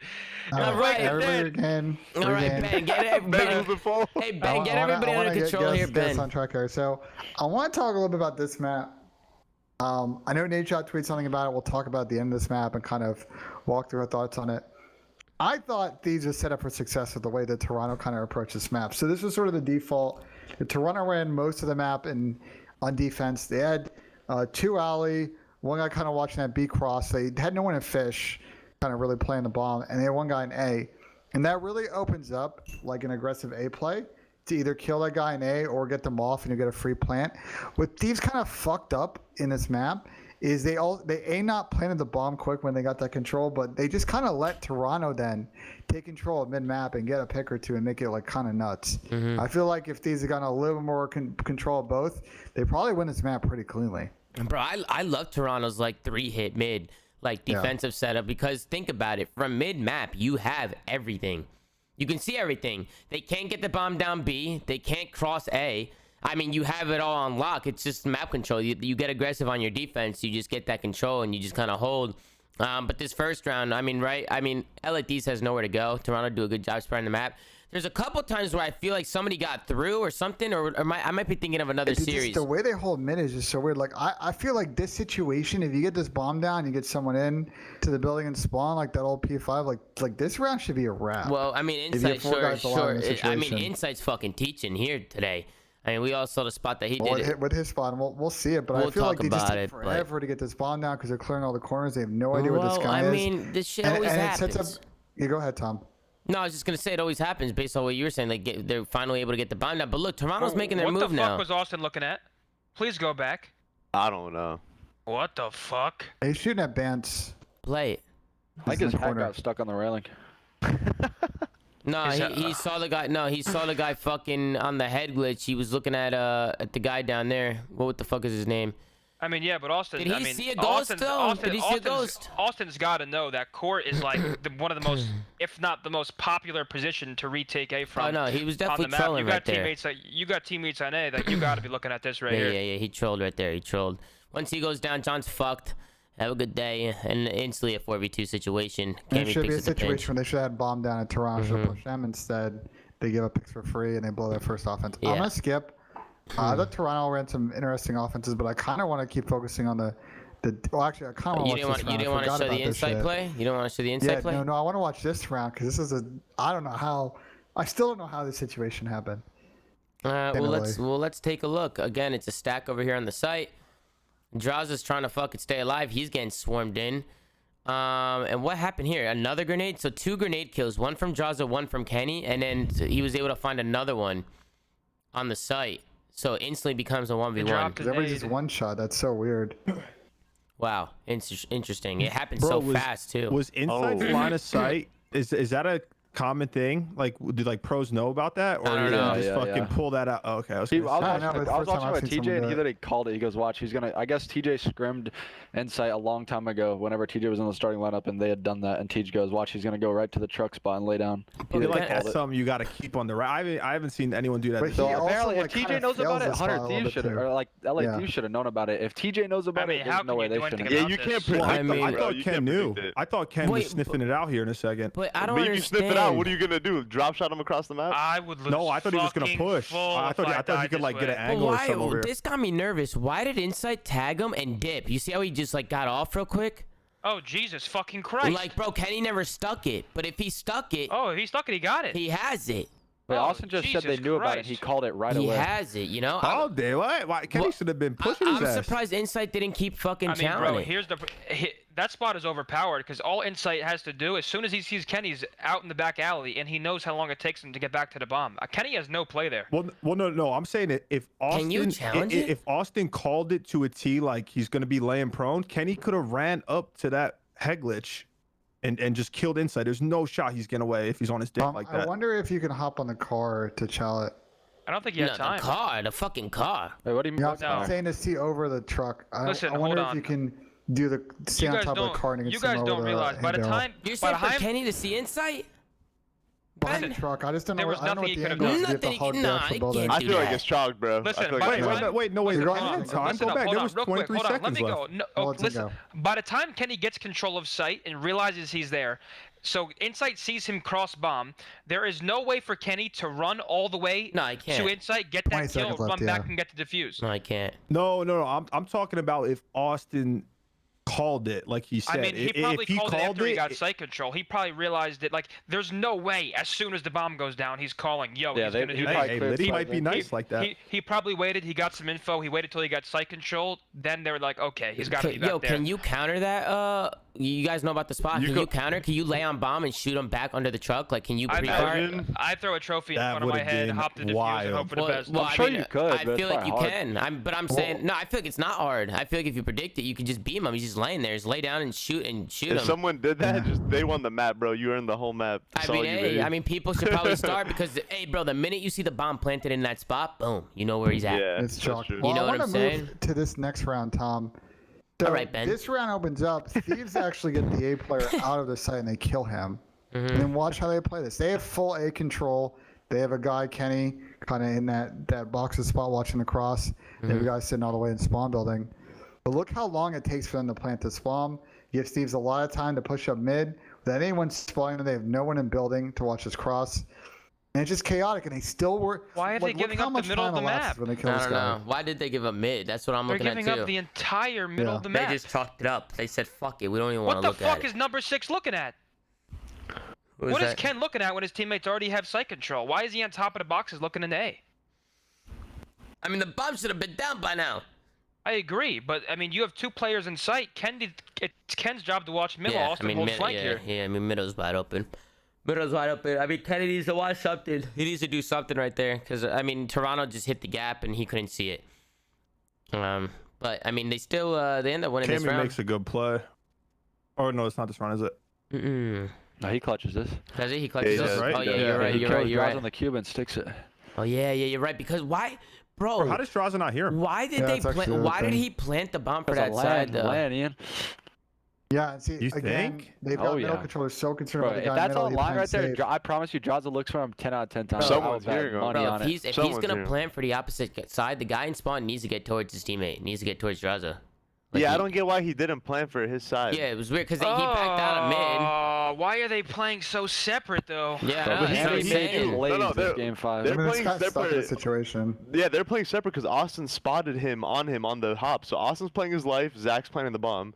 Zach should definitely plan on the other side because he should know Austin's in this building to at least be able to play for clutch. Like Zach planning there, then dying just left Austin in a position where you would probably have to make a shit. They play. just got no info. Austin like played just his one and like played his area. This is an incredible play from Cam. Actually, Sorry, I missed the pretty first bad half of timing. that play. Draws was holding his bomb to get the info that he crosses back. Instead, he's trying to lay at this point, so they have no idea that and he couldn't have planted for mid either because he would have died. Yeah, Wait, this so is an incredible play from Cam. Actually, holy shit! Really good he's a read. great player, bro. This guy's nice. Sorry, I missed the first half of that play. I was in La La Land. And Watch now, what he does later in the game too. Yeah. He was making plays all game. Hold on. Why is Draza looking the same way that That was Austin? not a good Cam play. That was a fucking abysmal Thieves play. When he got that 2-piece right here by this cube, I couldn't believe my eyes. That's what you're talking about? No, that's the last round's in, I think. That's like the last round. You're thinking of another round, which we'll get to too. That round was fucking weird too. That was insane. That was fucking nuts. But here you have LA Thieves over on the defensive side. Look where the bomb is too from Toronto. Look where their bomb carry's at. He's in their fucking spawn. Vance don't give a fuck. He don't give a shit. And I love that at Benjamin, you know. But I think what? Well, what's what the else problem? can you do here? No, I just can't believe that he's got the bomb right here. Oh yeah, well I mean it's because his teammates fell. Yeah, he's trying to make a play. I mean he's trying to do something. It was chucked. But he ends up getting this fucking down. But LA Thieves retake Know what I it. do right here? I both run back to that lay down spot. One of you go for it. When you die, you lay down on your ass. Wait, if Vance got this 2-piece, I think Jimmy clutches. Like a little conga line, just fucking sit. Listen, you Wasn't got Austin on streaks right there? Why? Like, I feel like he should have been going second. I don't know what the comms were. I think he's on a 3 or a 4 or some shit. No. Right here, Insight turned at the last second too. But these Ben, why do you keep rewinding it? It's a fucking 4v2. They got fucking clutched on. Just go to the next round. Yeah, Jesus that's what I'm Christ. saying. What the? Are you fucking off the papaya? I was trying to queue up for Lamar's No, I'm just point, kidding. but I'm just fucking with you, Ben. Ben. I'm just fucking around, Ben. Don't take me, to heart. You're You know what being I'm saying? hostile, but it's all good, man. My bad, bro. Am I being an asshole, bro? All right, well, Yeah, a little bit you were there. maybe if you weren't My bad, hostile, I bro. wouldn't be a bitch. Ben, you know what it is? I'm a little frustrated that you've missed the last like 3 flanks, bro. Hey, Well, now's not I'm the here now. time. Save it for after. No, He's we here gotta now. just. All right, fine. We'll talk about it later. Let's break this round down. Again, Toronto is essentially the same play. They're kind of expecting an alley play, but they basically give the A-bomb for free to Thieves, and let's see how they played out. Got 2 guys from Toronto working back alley. I like it, man. Making plays on the defense. Put the bomb down. Yeah, that's what I'm saying. Look how long it takes them to plant the bomb in this situation. Yeah, I was also 40 really seconds. confused. I don't when- understand, man. I You don't will be get having it, this shit though. in 1 second. Yo, we Yeah, bomb just down. get it down. I I mean, had bro, Austin on my ass. I'm when putting you that shit when you instantly. have the bomb, bro, and you're standing on the bomb site and you're checking corners and all these there, just get it down. Like what else is there to do? Especially the last with the last 2 games, you plant the bomb, you usually just win, bro. No bullshit. Yeah. And now they're stuck. They waited too long, so Toronto was able to hit these routes, and they kind of just corner themselves a little bit, you know. So it is what it is. You know, they fuck themselves and they end up getting clutched on. But they probably should have won 2 out of 3 of these 4 offenses, and instead they win 1, right? Mm-hmm. And really, instead of this being 4-2 Toronto, it should really be 4-2 Thieves. I just can't be giving a good team like this some easy rounds on defense. Bro, who the fuck did John think he was right there trying to slide cancel that cube? Wait, was that after he planted the bomb when he sprinted straight in and headbutted the guy? No, that's this round. Oh, this round is actually- hilarious. That's right. But like, I mean, dude, if you're gonna post up in a cube for that long, you might as well just Yeah, I play can't from even the cube. blame Nate for the tweets, man. I'd start atting the teammates in that fucking. Wait, watch that's not this. right. That's Wait, not the right. next offense from Thieves is hilarious. Yeah, maybe it's the last round. I'm not sure. Well, we going to the 4-2 round. This is a lot of finessing. Kenny dies. Middle. In Toronto, look how decisive they are. They instantly sprint to the bomb and get that shit down. I was actually surprised that Austin checked this corner, but they must have seen him cross. It's a good trade out of Austin. Good read, yeah. Next. I think Toronto win this round, right? No. He's clutched it up. LAT wins. Yeah, LAT wins this round. And then Toronto wins the next 2, don't they? Yeah, this next round is what Jerry was talking about, bro. I don't know if they didn't call this kid out. Like, what was this? Oh, they definitely did. There's That's no what I'm way. saying. No way Kenny shooting at someone doesn't say a word. That's what I'm saying. Like, what happened? You guys are gonna die laughing when you see this. Are you talking about when John ran into the cube? Yes, he sprinted into the bomb when the bomb was still in his hands after he got done planning. Like he didn't have his gun up. Yeah, He didn't have much the guy. We'll see. You can fast forward thought he it had a little kinetic bit armor, he slid right to the where he fuck gets in. into I the got bomb. him. I'm going for him. Like camo popped. So you can see these are, they take their time again. 30 seconds. Draza makes a great play, bro. He opens it up. He hits the pinch. He's able to find one. He's still playing his life. He just makes a good play, but Cammy making a heads up play. He gets into the box. John just has, bro. Go back. Was it not called out though? It looks like slow-mo it. Yeah, no, Kenny 1000% called him out. Called out. And Yo, what the is there fuck? slow-mo, Ben? Is there slow-mo for this shit? I gotta see him running. I think John was scared I from the haven't guy seen the courtyard, no. but I still just don't understand. No, I gotta watch it. Let's see. On your screen now with Ambit, Kenny Page's shot at him position right for there. the Thieves, and now Cammy, he's stuck in this cube. There's no way he finds one because he's weak, and right now they're gonna sniff him out. But no, it's John. He runs. Wait, actually, Jesus no, fucking John made Christ. wait, no, wait, back it up, slow it down. Nah, you're He's not getting saving shot at him. from L wall. There's no way he can do anything. Number 4 is shooting right at him. Kleenex. Okay. He's shooting at Never him from L wall mind. because his teammates don't have court again. That's John's only play. He either stands there and dies on bomb, or he pushes in. I actually Yeah. see why I did that now. Never mind. He was I do dead feel like regardless. Draza played a little too slow after he got that blood, by the way.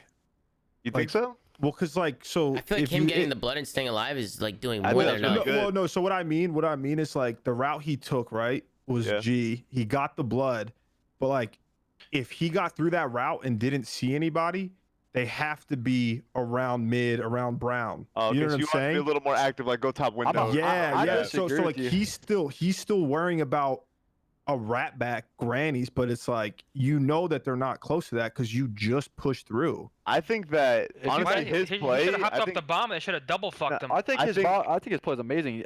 Kenny and John should have played aggressive their side, and they win the round. I think Kenny should Instead have. of planning. I think John no, should have no, dropped no. the bomb. They should have instantly They hit should that guy out have hit together. those exactly. Ken and John should have chowed that guy, and Draza's coming from the flank. They killed that one guy, which was Cammy. He ended up getting 2. The last guy was courtyard. It was Kleenex, and I'm not sure where Insight was, but they have a 4-on-2 bomb down, and they have all of their side control. I feel like it's a GG at that point. I'm gonna be honest. easy to say That in shit only hindsight. happened because Cammy has no fucking fear in his heart and just literally ran past Yeah, he big Draza, dicked past it. the tank, and Yeah, just he ran big into the dicked bomb site like while he was. That's where I'd kinda. say it's a good ass play from Cammy though. I mean, that was his only Yeah, play. yeah, If they yeah, plant he made bomb the there best and he play. doesn't make that play, No it's fear in over. his heart, and he just kept moving. Yeah, if he didn't do that right there while he was weak, just run into the bomb site, like they lost. Let's talk about this last round for Thieves. So Toronto tried the mid hit. Kenny's ready for it in top bedroom, and he gets 1. But watch how Toronto's able to clutch up and win this 3v4. Oh, let's not watch it. Let's take a look. Let's see what the fuck happened. I'm Nadeshot. I'm fining them for shit play. Oh my God, dude, that's not Zoom's right. throwing down. I'm just fucking. Hey, first of all, I'm on a bench. Misery loves fantastic- company. Hey, fantastic shots from Cammy right here. Yeah, Is Jesus. that a snake though? That's Is that a quality snake? snakes. Oh, Quality can snakes. have no There's double chance, snakes though. though. Is my Slithering. line. You looking like Sal? No bullshit. I Come mean, on. I don't give a That fuck. ain't right. That snake ain't My right. bad, Ben. My bad, Ben. My bad. I mean, I don't Disrespecting give myself. That's all good. Wait, your son? Since when? It's always. Nah, your son. You're like the uncle, like the cool uncle. All right, fair enough. That's not the cool uncle, not the weird one. Yeah, you're the cool uncle, Ben. You're the cool Adam's one. the weird uncle. Yeah, Where, Adam. where was that? Hold on. Where was that trophy located? Yeah, Tell me it was behind the your wall. comedy, Ben. Put it in the fucking cube. Wait, Draza doesn't run a trophy. I would lose full. I've Can been you in the same rewind scenario. Here that on the though, salt Ben? pack, and his teammate put it outside the cube. Does Draza get seen like, bro? I don't understand why players do this. We talked about it on the last flank. Like motherfuckers sliding back and forth cube to where he gets. You know spotted. they come in A. Yeah, that's what I'm saying. Like, why gonna not? back up Why and not get just help from go the team all at the in fucking on the barrel? creddy in that clip? If you're gonna just be play in a cube, corner, like or now just get the fuck out of there. You know, one or the other. Yeah. I agree. Like- I agree with Ian. When the Yeah. spot was Sliding shit back and regardless, forth, he should have like- got out. I think they didn't have a trophy in cube. He was dead. maybe he thought it was in cube. Yeah, I mean I've been there before where you don't have a trophy. I mean you're just chalked. You shouldn't even play in there. So I think regardless, I think it's fair to say that the Thieves felt like they tossed this map down. You want to go ahead and pull up the Nadeshot tweet? Yeah, let's pull it up. I could get rid of this. Actually, no, because you're going to pull up the games, huh? Yeah, I'll queue up the predictions, but it's kind of like Kaplan. There's kind of a grind now in for Toronto, but they take care of business. They have an interesting match tomorrow, I believe, correct, against Optic, or is it on Saturday? I think they play tomorrow, right? Tomorrow, I think. I could be wrong, though. So that'll be a fun series. And then for Thieves, they're going to go down to losers bracket. They're going to play the top side of losers. I think that's going to be what. No, show the first tweet. Show the first tweet first. This was the second show one. the tweet still, but we'll be interested to see if these can make that run. I'm just curious for you guys in the call, as you know, we have pro players in here. You guys have played for a lot of different orgs. One of which used to be 100 Thieves in Ian's case. What are your guys' thoughts on your owner tweeting something like this after a match? I mean, let me read it first for people who are listening. Nadeshot came in. No, don't be sorry, Ben. Nadeshot came in and said, "We really threw that shit. Damn, so bad." And then Nadeshot came in again after that and said, "You're not winning on LAN if you don't have the Ice Game 5 S&D. Every single player on our team knows that. Hoping we can bring it back in a losers bracket." I don't mind the second one. The first one was a little weird. Yeah, I don't mind the second one. I feel like if you just tweeted the second one, like it wouldn't be a problem. But the first one is kind of. I mean, I don't mind that we really threw that shit. Damn, maybe the so bad, but at the same time, I mean, kind of what Ian's about to say. Like, I think people Like, who gives a misinterpreted fuck? that he was calling the team bad. He was calling the throw bad. I think the wording could have been a little better. He also has a unique lens, whereas like he's the only owner who's a former player. So, Yeah, like, he's very passionate. So, like, I like that he's tweeting about it. Yeah, no, I mean, hold fuck it, on. We're not gonna be fucking delusional. It's if I'm a player on this team, I'm not happy to see this, right? It's definitely like, fuck, like our owner's disappointed. Like we're already disappointed. Our owner's disappointed. They know they fucked up. Exactly. They know they threw. They know But, they're down bad. I don't think it's bad, but like as a player, I wouldn't say I would like seeing it. You know what I'm saying? Like I personally, I think the wording could have been better. It's good. It's good for everybody outside the team. Like I think to have that sort of raw emotion coming from a former player, now owner, that everybody. I mean, one of the fucking. He's on the Mount Rushmore of COD, right? So like, I don't know. As a player, you can't say that. They know they cool saying threw. that. Yeah, they know they threw. They know they're down bad. I just don't think it's like that necessary to be put on like public. But It's definitely GG's, not. man. Wait, what does that even mean? Because they're both fucking on the bench. CJ's on the bench. He I don't tweeted know. sitting GG's. I'd rather have that though. Like, he definitely didn't need to tweet it, but the reason why I like it is because I would be pissed if my owner like tweeted fucking damn, like we almost had it, like good try boys or something like that. No, you Like, would not be Wait, pissed. what? Yes, I would. Yes, I would. You're tapping in my ear, bro. Wait. What? You know exactly, bro. If I knew that I threw, okay, like it's no secret, LAT threw that map 5. I don't want to hear anybody, let alone my owner, say, "Fucking like good try, guys, bounce back." What? Like, I mean, you don't wait. You're going on maybe two I mean extreme different maybe I'm built spectrums. it. Maybe I'm built. No. different. You're going Yeah, on two maybe you're extreme built like a spectrums. fucking moron. What do you mean you don't want your owner giving you words of encouragement after you lose? No, I don't want fake gas though. Is what I'm saying. No, hold on. You're That- going on two like, different extremes. There's one I'm that's not- really bad and one that's really like good. I Like, mean, but it no, could be but the that, middle no, but ground. that I would rather. I mean, you could. The middle ground just don't tweet anything. But I'm saying if a tweet's gonna happen where I know my team just threw, I don't want to fuck it. I don't want my owner to be like, "Don't worry about it, guys. Just focus on losers bracket." You It's like- reading this as a player would I would not care, not even a little bit. Okay, that's you. And like Well, honestly, yeah, I wouldn't either. I'm just giving my. I'm just giving my. I wouldn't either, but I wouldn't be shocked if a Thieves player didn't like that. You know what I'm saying? Like, I mean, Nate tweeted before when like, because obviously he's super passionate about it. He's tweeted something before, and I think he said, like emotions got the best of me, former player, like it's, you know what I'm saying? Like it's different for him. He's a former player. He's been there before, like on multiple occasions. So he's looking at it from a way different perspective than any other owner could. And that's why I think you can't really compare it to other owners. Like he's not. But he's Nate not- is he's also tweeted positively, like when they've won. Wait, is I'm what not. I'm saying. Hold on, I didn't say it was bad. I'm saying if I'm a player, I'm just saying I don't mind it. I don't mind it because Nate's gonna keep it real. He's not gonna give you. He's not gonna say some fake shit. Like that would make me more mad. Like he probably shouldn't have tweeted it, but he's gonna be real. Like, yeah, you guys threw. Yeah, they know that. Like it shouldn't make any of them mad. I think if it makes any of them mad, I don't think mad's their the own right issue. word. I mean, listen, I think it could be a little discouraging to if you interpret the first one the wrong way. Like I don't think the second one's bad at all. And he, I and he think the tweeted first to one. clarify. I mean, he responded saying I and didn't call the he team clarified bad. The throw afterwards. was bad to a kid I had blocked. I think you should put a cap on this. I think you're both kind of right. I think he has to walk a very unique line compared to like a Hastra or a Hector, even like, you know, Adam from Toronto Ultra. And I think this won't be the first time we'll pull up his tweets. I think he's just in a difficult spot.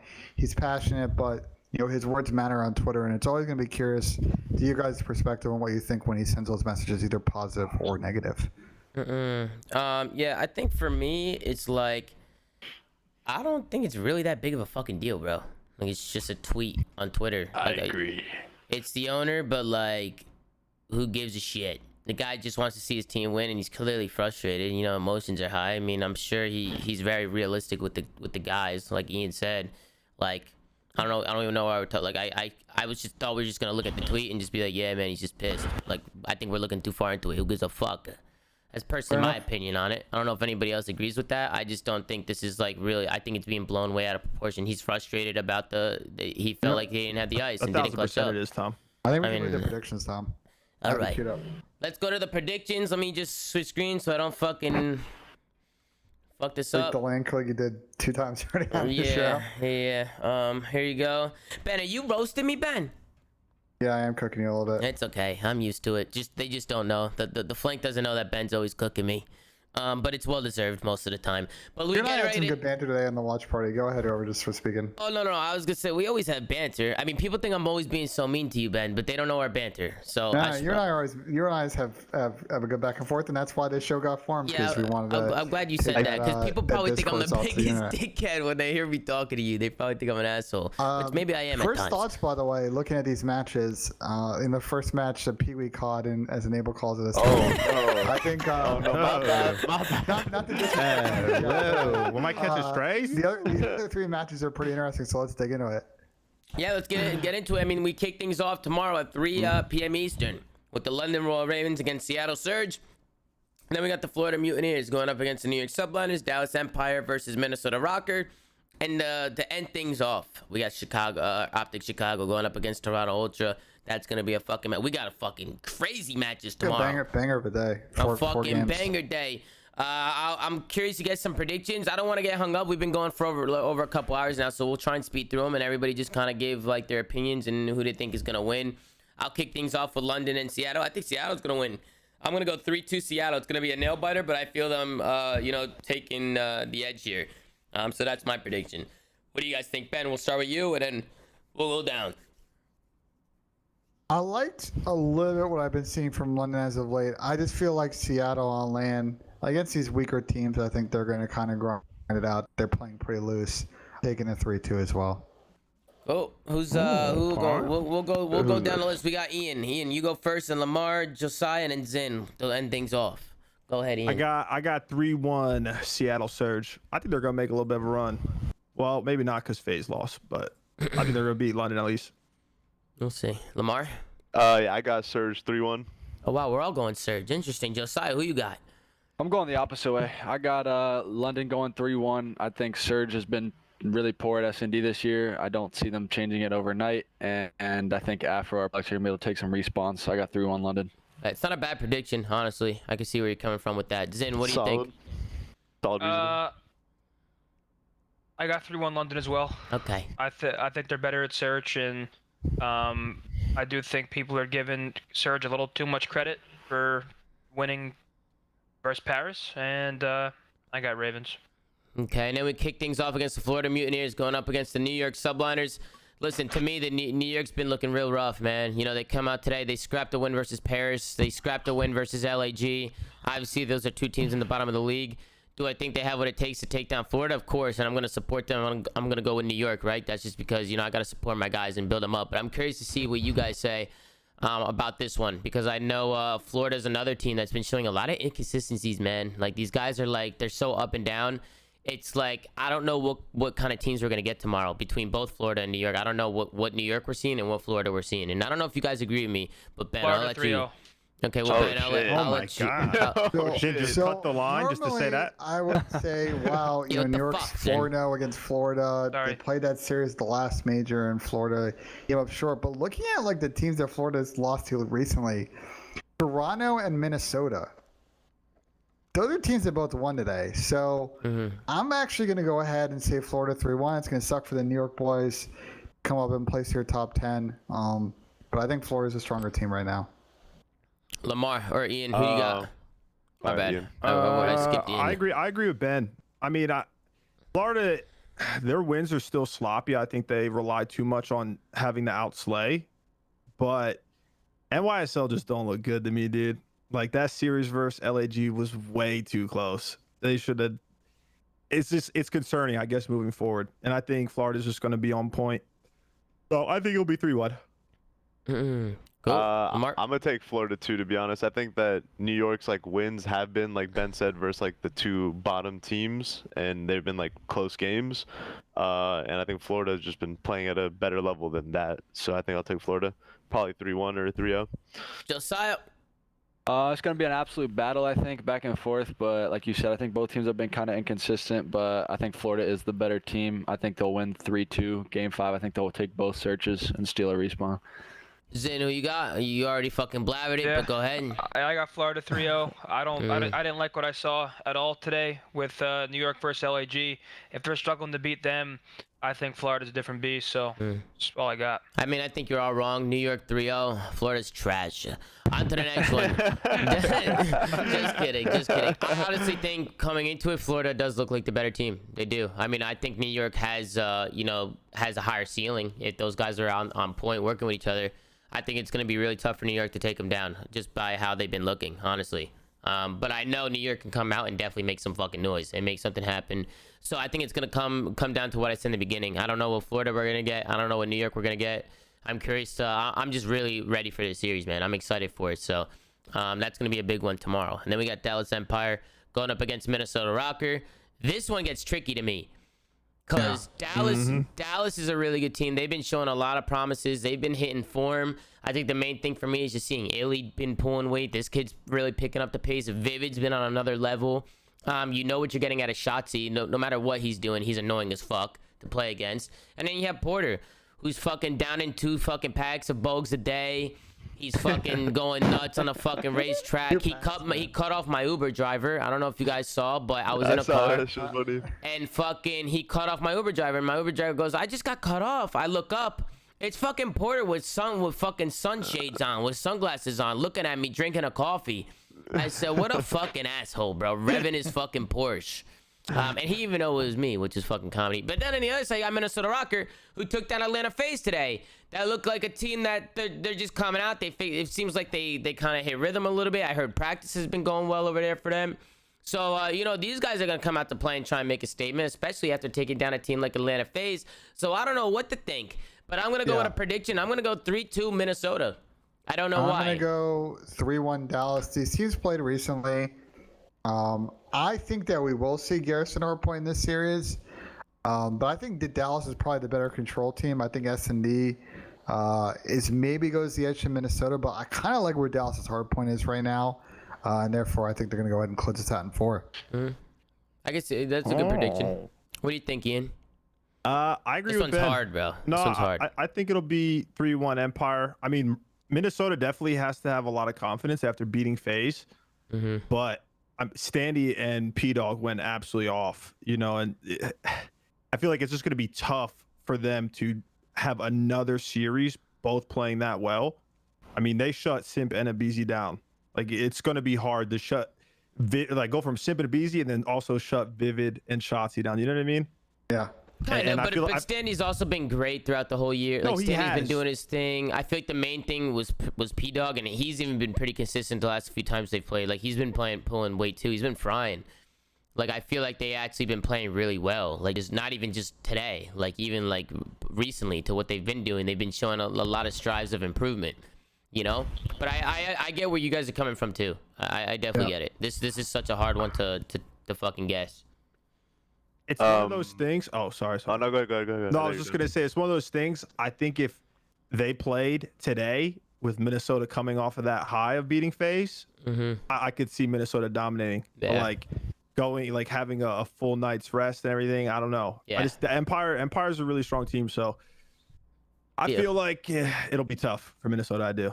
Yeah, we'll see. We'll see. It's going to be a great match regardless. Lamar, what do you got? I think that Empire is definitely not going to be underestimating Minnesota, so it's going to be a big battle. But because of that, I think it'll be a Rocker 3-2, like more of a battle that we saw today versus FaZe. Rocker 3-2? Yeah, I'll take Rocker 3-2 over Dallas, and it'll be more of a battle than we saw like versus FaZe, like way more closer maps, way more intense, like coming down to the clutch. Because they kind of bullied FaZe today, to be honest. Yeah, they did. They look good. Yeah. They look good. Josiah, who do you got? Honestly, I think Rocker's going to continue to ride the hype from the last few matches they've played. I think they're going to go up 2-0 in the series, and then Dallas is going to wake up and reverse sweep them. I think I got Dallas 3-2. I think Dallas is a really good team. They've been looking really well. I think Shotzi's playing really, really good. So is Vivid, and I think Ender's like their X factor. He's been grinding, putting in a lot of extra work, and I don't know. I see them taking a game 5. Zen, what's up? Yeah, these last two are my least confident predictions. Yeah, I don't know what the fuck's gonna happen. I'm gonna go Empire 3-2. I just think they have a pretty solid search team to go toe-to-toe with Rocker, right? You got Ender, you got Vivid. These are really good search players. I still, looking at like taking the last, obviously you got to put the last match between Rocker and FaZe into account. Besides that, Empire has looked like the stronger hardpoint team, and that's just clear cut. I think they're the better control team. I think Rocker didn't look great in the control. I think I have Rocker winning a hardpoint and a search, and then I have Empire winning a search, hardpoint, and then a control. Real quick, somebody in chat said, nobody ever gives Porter credit. Crane's been doing his fucking thing. Porter fried at the major. He was not. Hold on. He was frying. He was underwhelming online, and then he went to the major and he shit on everybody. Yeah, he fried, but he's also been doing well online, recently, for the most part. No. Yeah, since the last stage, after the major. He's been frying. After the major. Okay, sorry. So before the most recent LAN, he didn't look great. Since at that major, and then since he's looked great. Yeah, that's what I meant. I just want to give him some love, because if we don't gas him up enough, I think he deserves some gas. He still has me blocked. That's unbelievable. That's unbelievable, bro. Yeah, you might be chalked there for a minute, brother. He thinks there's direct correlation between having me blocked and his performance in game. I don't know. Somebody got to check on him. Hey, he's the GOAT for a reason. Don't question the connection. Don't question him, bro. He's won 30 million tournaments or some shit. So I don't know. But let's go into the next one, man. We'll end it off with this prediction. Optic Chicago going up against Toronto Ultra. I'll Can I start this one? Okay, go ahead. I'm used to always being last because my last name's Zinni, and now you guys have me last in the prediction. It's kind of cut in earlier, then you're trying to go now. Yeah. You good? Go ahead, listen, Zin. Go ahead. Listen, I'm an impatient fucker. Listen, good luck trying to call me biased after this one. I got Optic 3-1. I said it earlier. So my bracket's been fucked now because I had Optic beating Ultra here, but I still had an Ultra FaZe final. That changes now with FaZe being in losers bracket. So I think we're going to see FaZe and Ultra face off in losers. I didn't like what I think Optic, as of right now, looks a little stronger in hardpoint, and their search has been looking good. Obviously, Ultra has a good search team. I just think Ultra played Thieves a little too close for comfort. And I don't know. I have Optic winning this, but I have Ultra making it further in the tournament than Optic, if that makes sense. Well, Zinni will be dropped tomorrow.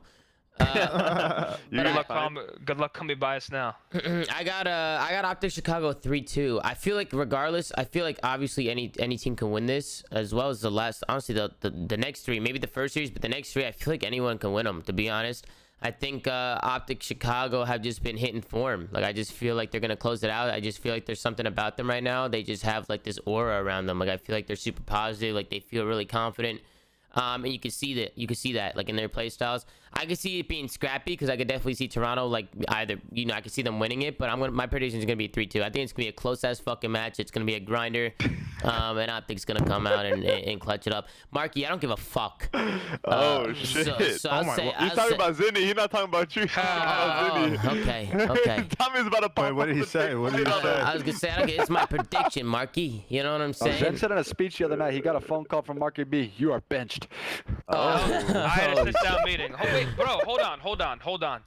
I literally did my full-on bracket earlier. I had Optic beating Ultra at this point, and I still had Ultra making a final versus FaZe. So fuck anybody who's trying to listen. It's a prediction. Zinni, are you implying that the Ultra players have a mental block versus Optic Gaming, or no what's going on way? here? No, I am simply going with my gut feeling, and I still think Ultra is the better team. I think Optic's be the better team this series. Can't explain it. Won't explain it anymore. Fuck everybody. That's my prediction. All right. My bad, Marky. I thought you were coming at me, Marky. Yeah, Tommy was about to take flight on Marky. I'm a fucking asshole today, bro. I need to chill the fuck out, bro. I could be like Tommy. I could sit here and say I think Florida's the better team. We're past it. Don't worry. We're past it, bro. We're past it. Get over it. I'm fucking real. What's up? What's up? You're mad because I said Florida looks like the better team right now, but I'm gonna support my guys because I'm with the New York Subliners. I'm gonna go for them. You know, those are my guys. Okay. Let me reword it. Listen, guys. I think Optic's gonna win this series, but I really want Ultra to win, so I'm gonna say Ultra's gonna win. Is that better wording? I mean, yeah, but brother, yo, Ben, take control, bro. I'm clearly, I mean, listen, I'm clearly biased towards New York. I'm just going with New York because, you know, I'm biased. Like, those are my guys. I'm on New York. Like, I'm not trying to shy away from me being biased. I'm biased as fuck right here in my prediction. Like, I'm going with New York. But I also said that Florida looks like the better team. I mean, it's going to be a difficult one for them, but I'm going to go with New York because those are my fucking guys. I'm not shying away from being biased. I really don't give a fuck. Like, you know what I'm saying? I got Ultra winning. I got Ultra winning, but I do think Optic looks like the stronger team right now. All right, Tom, you want to give your prediction? Is that better? I gave my prediction. I said Optic 3-2. I know. Right, Just fucking around. I'll go next, then we can do Lamar and Ian. You know, it's kind of been going back and forth on this series. You know, I get called an Opticator a lot on this show, kind of unfairly, but it is what it is. Face Ben. I think there's a major where we're going to see Optic come from winners and make it to finals. I think it's going to be this one. I'm not reading too much in their loss to Thieves. They already had first seed locked in. You know, they lost on their best maps, but it is what it is. They were playing really, really good for like an entire stretch of 3 weeks before that, and I think they're going to continue that in this match versus a Toronto team that, and I think you kind of made that point earlier in the show's end, where they just haven't looked particularly good in hard points. That's one area where I think Optic can really take advantage of in this series and match some of the SNDs. So I'm actually going to go Optic 3-1. Interesting. I like that. The Optic haters with the green wall today. I'm co-signing that one out of Ben, to be honest. Everybody's going Optic. I think that Optic will take the 3-1. I'm just worried about, because I think the control is going to be raid control, and that is a map that Ultra, like, well, in general, they're really good at control, but they be going rogue on raid control frying, so that's what I'm kind of concerned about. But I think Optic will win 3-1. Ian, Josiah, what do you guys think? This is nuts. Everybody's going Optic Chicago. I thought we were going to have some Torontos in here. But did everybody see Marky B? Now everybody wants to fucking go against him. I don't even know what Marky said. I think the only way Ultra wins is 3-2, though, if they do win. But I think this major is Optics to lose, Tom, to be honest. I think it'll be Optic 3-1, especially if Toronto play the same way they did today against LAT in the hard points. I don't think there's a shot in hell that they beat Optic. I don't. I will say that Optic has to come up with the same fire they've had in Search for the last couple of weeks. Their hard points been really good, but I think the X factor has just been their like seriously excellent teamwork in S&D. If they come out and they're making individual plays in S&D, we're going to see the same old Optic where they may grind our championship Sunday. But I think that this is the event. I agree with you, Ian. We're their best position right now to be the team that comes through and winners. The grand final. This is it. This is the one they need. Josiah, what are you thinking, kid? We'll end it with you. I hate to be that guy, but I got Optic again 3-1. I think they've been playing really well. I think Scump's the greatest, and I don't see them losing. I like that, bro. Fair enough.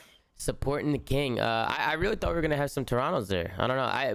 Realistically, this can go either way, man. I mean, yeah. Listen, like it's two fucking top 3, top 4 teams going at it. Like Ultra can easily win, Optic can easily win. It's like who the fuck knows? This is just what we think. We'll see, man. I hope it's a good one. I hope it goes Game 5. I think Game 5s in a series like this are just the most exciting thing ever, especially when Optic's involved.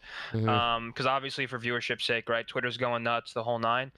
I want to see a Game 5. I really think Optic will come out hot and turn some heads. Yep. I think, guys, we're going to wrap it there after the predictions. No questions today. Obviously, it's already midnight here in fucking Dallas, Texas. Probably the longest we've ever gone on with a show. It was a jam-packed show for sure. Yeah. And listen, we had a lot of matches to talk about, and we had a lot of people on the call, so we were definitely ranting for a little bit. So it was a long show, man. No questions today. Definitely want to make sure, we get some rest for tomorrow, because we got a lot of great matches tomorrow, and I'm not sure if I'll be doing a watch party tomorrow because I will be at the venue filming. But damn right you will, Tom. Yeah, but I don't know. I probably won't be there all day. I'm gonna try and dip out, guys, so I could start the stream early and get the watch party going, and then we'll do the show after the matches, of course. But I do want to give a quick shout out to everybody that came on today. Shout out to Slacked, Methods, Accuracy, and Enable, and also Standy for coming on. So shout out to all you guys. Thank you for joining me today and joining me and Ben on the show. I also want to thank Ben for taking time out on vacation to come sit in. Obviously I troll a lot that Ben's taking days off, and it's a big old fucking troll. There was some communication issues that I was a little frustrated about, but for the most part, I mean, Ben's had a vacation planned for months now, and he's taking time on vacation to find places to set up and come talk to you guys and do the show. So let's get a win in the chat, show him some love. Unfortunately, we won't get a Ben putt today because he's not home. No. You want push-ups? No, I think we're okay. All right, never mind. Wait, fuck you. Ben, smile for me real quick. No, I don't want to do them anymore. No. Go forward. Honestly, Forget I said it. Forget I said it. Are you streaming?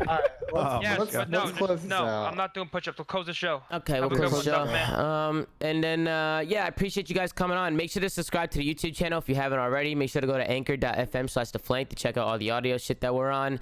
Make sure to follow The Flank on Twitter @theflank. Gersh is doing a great job running socials. Probably gets in trouble every once in a while because he goes a little bit fucking rogue. Yeah, he's been tweeting some wild shit on me. NYSL Twitter. And The Flank. He's been going rogue on The Flank too. Oh, definitely on The Flank Twitter. So go, hey bro, it's a fucking comedy. So go check it out. Go follow The Flank Twitter. And most importantly, just follow the stream. And I appreciate you guys watching. Thank you for all the love and support. And we'll see you guys tomorrow on another episode of The Fucking Flank. All right? Have a good fucking day, guys. Take care. Peace. It's been an absolute pleasure.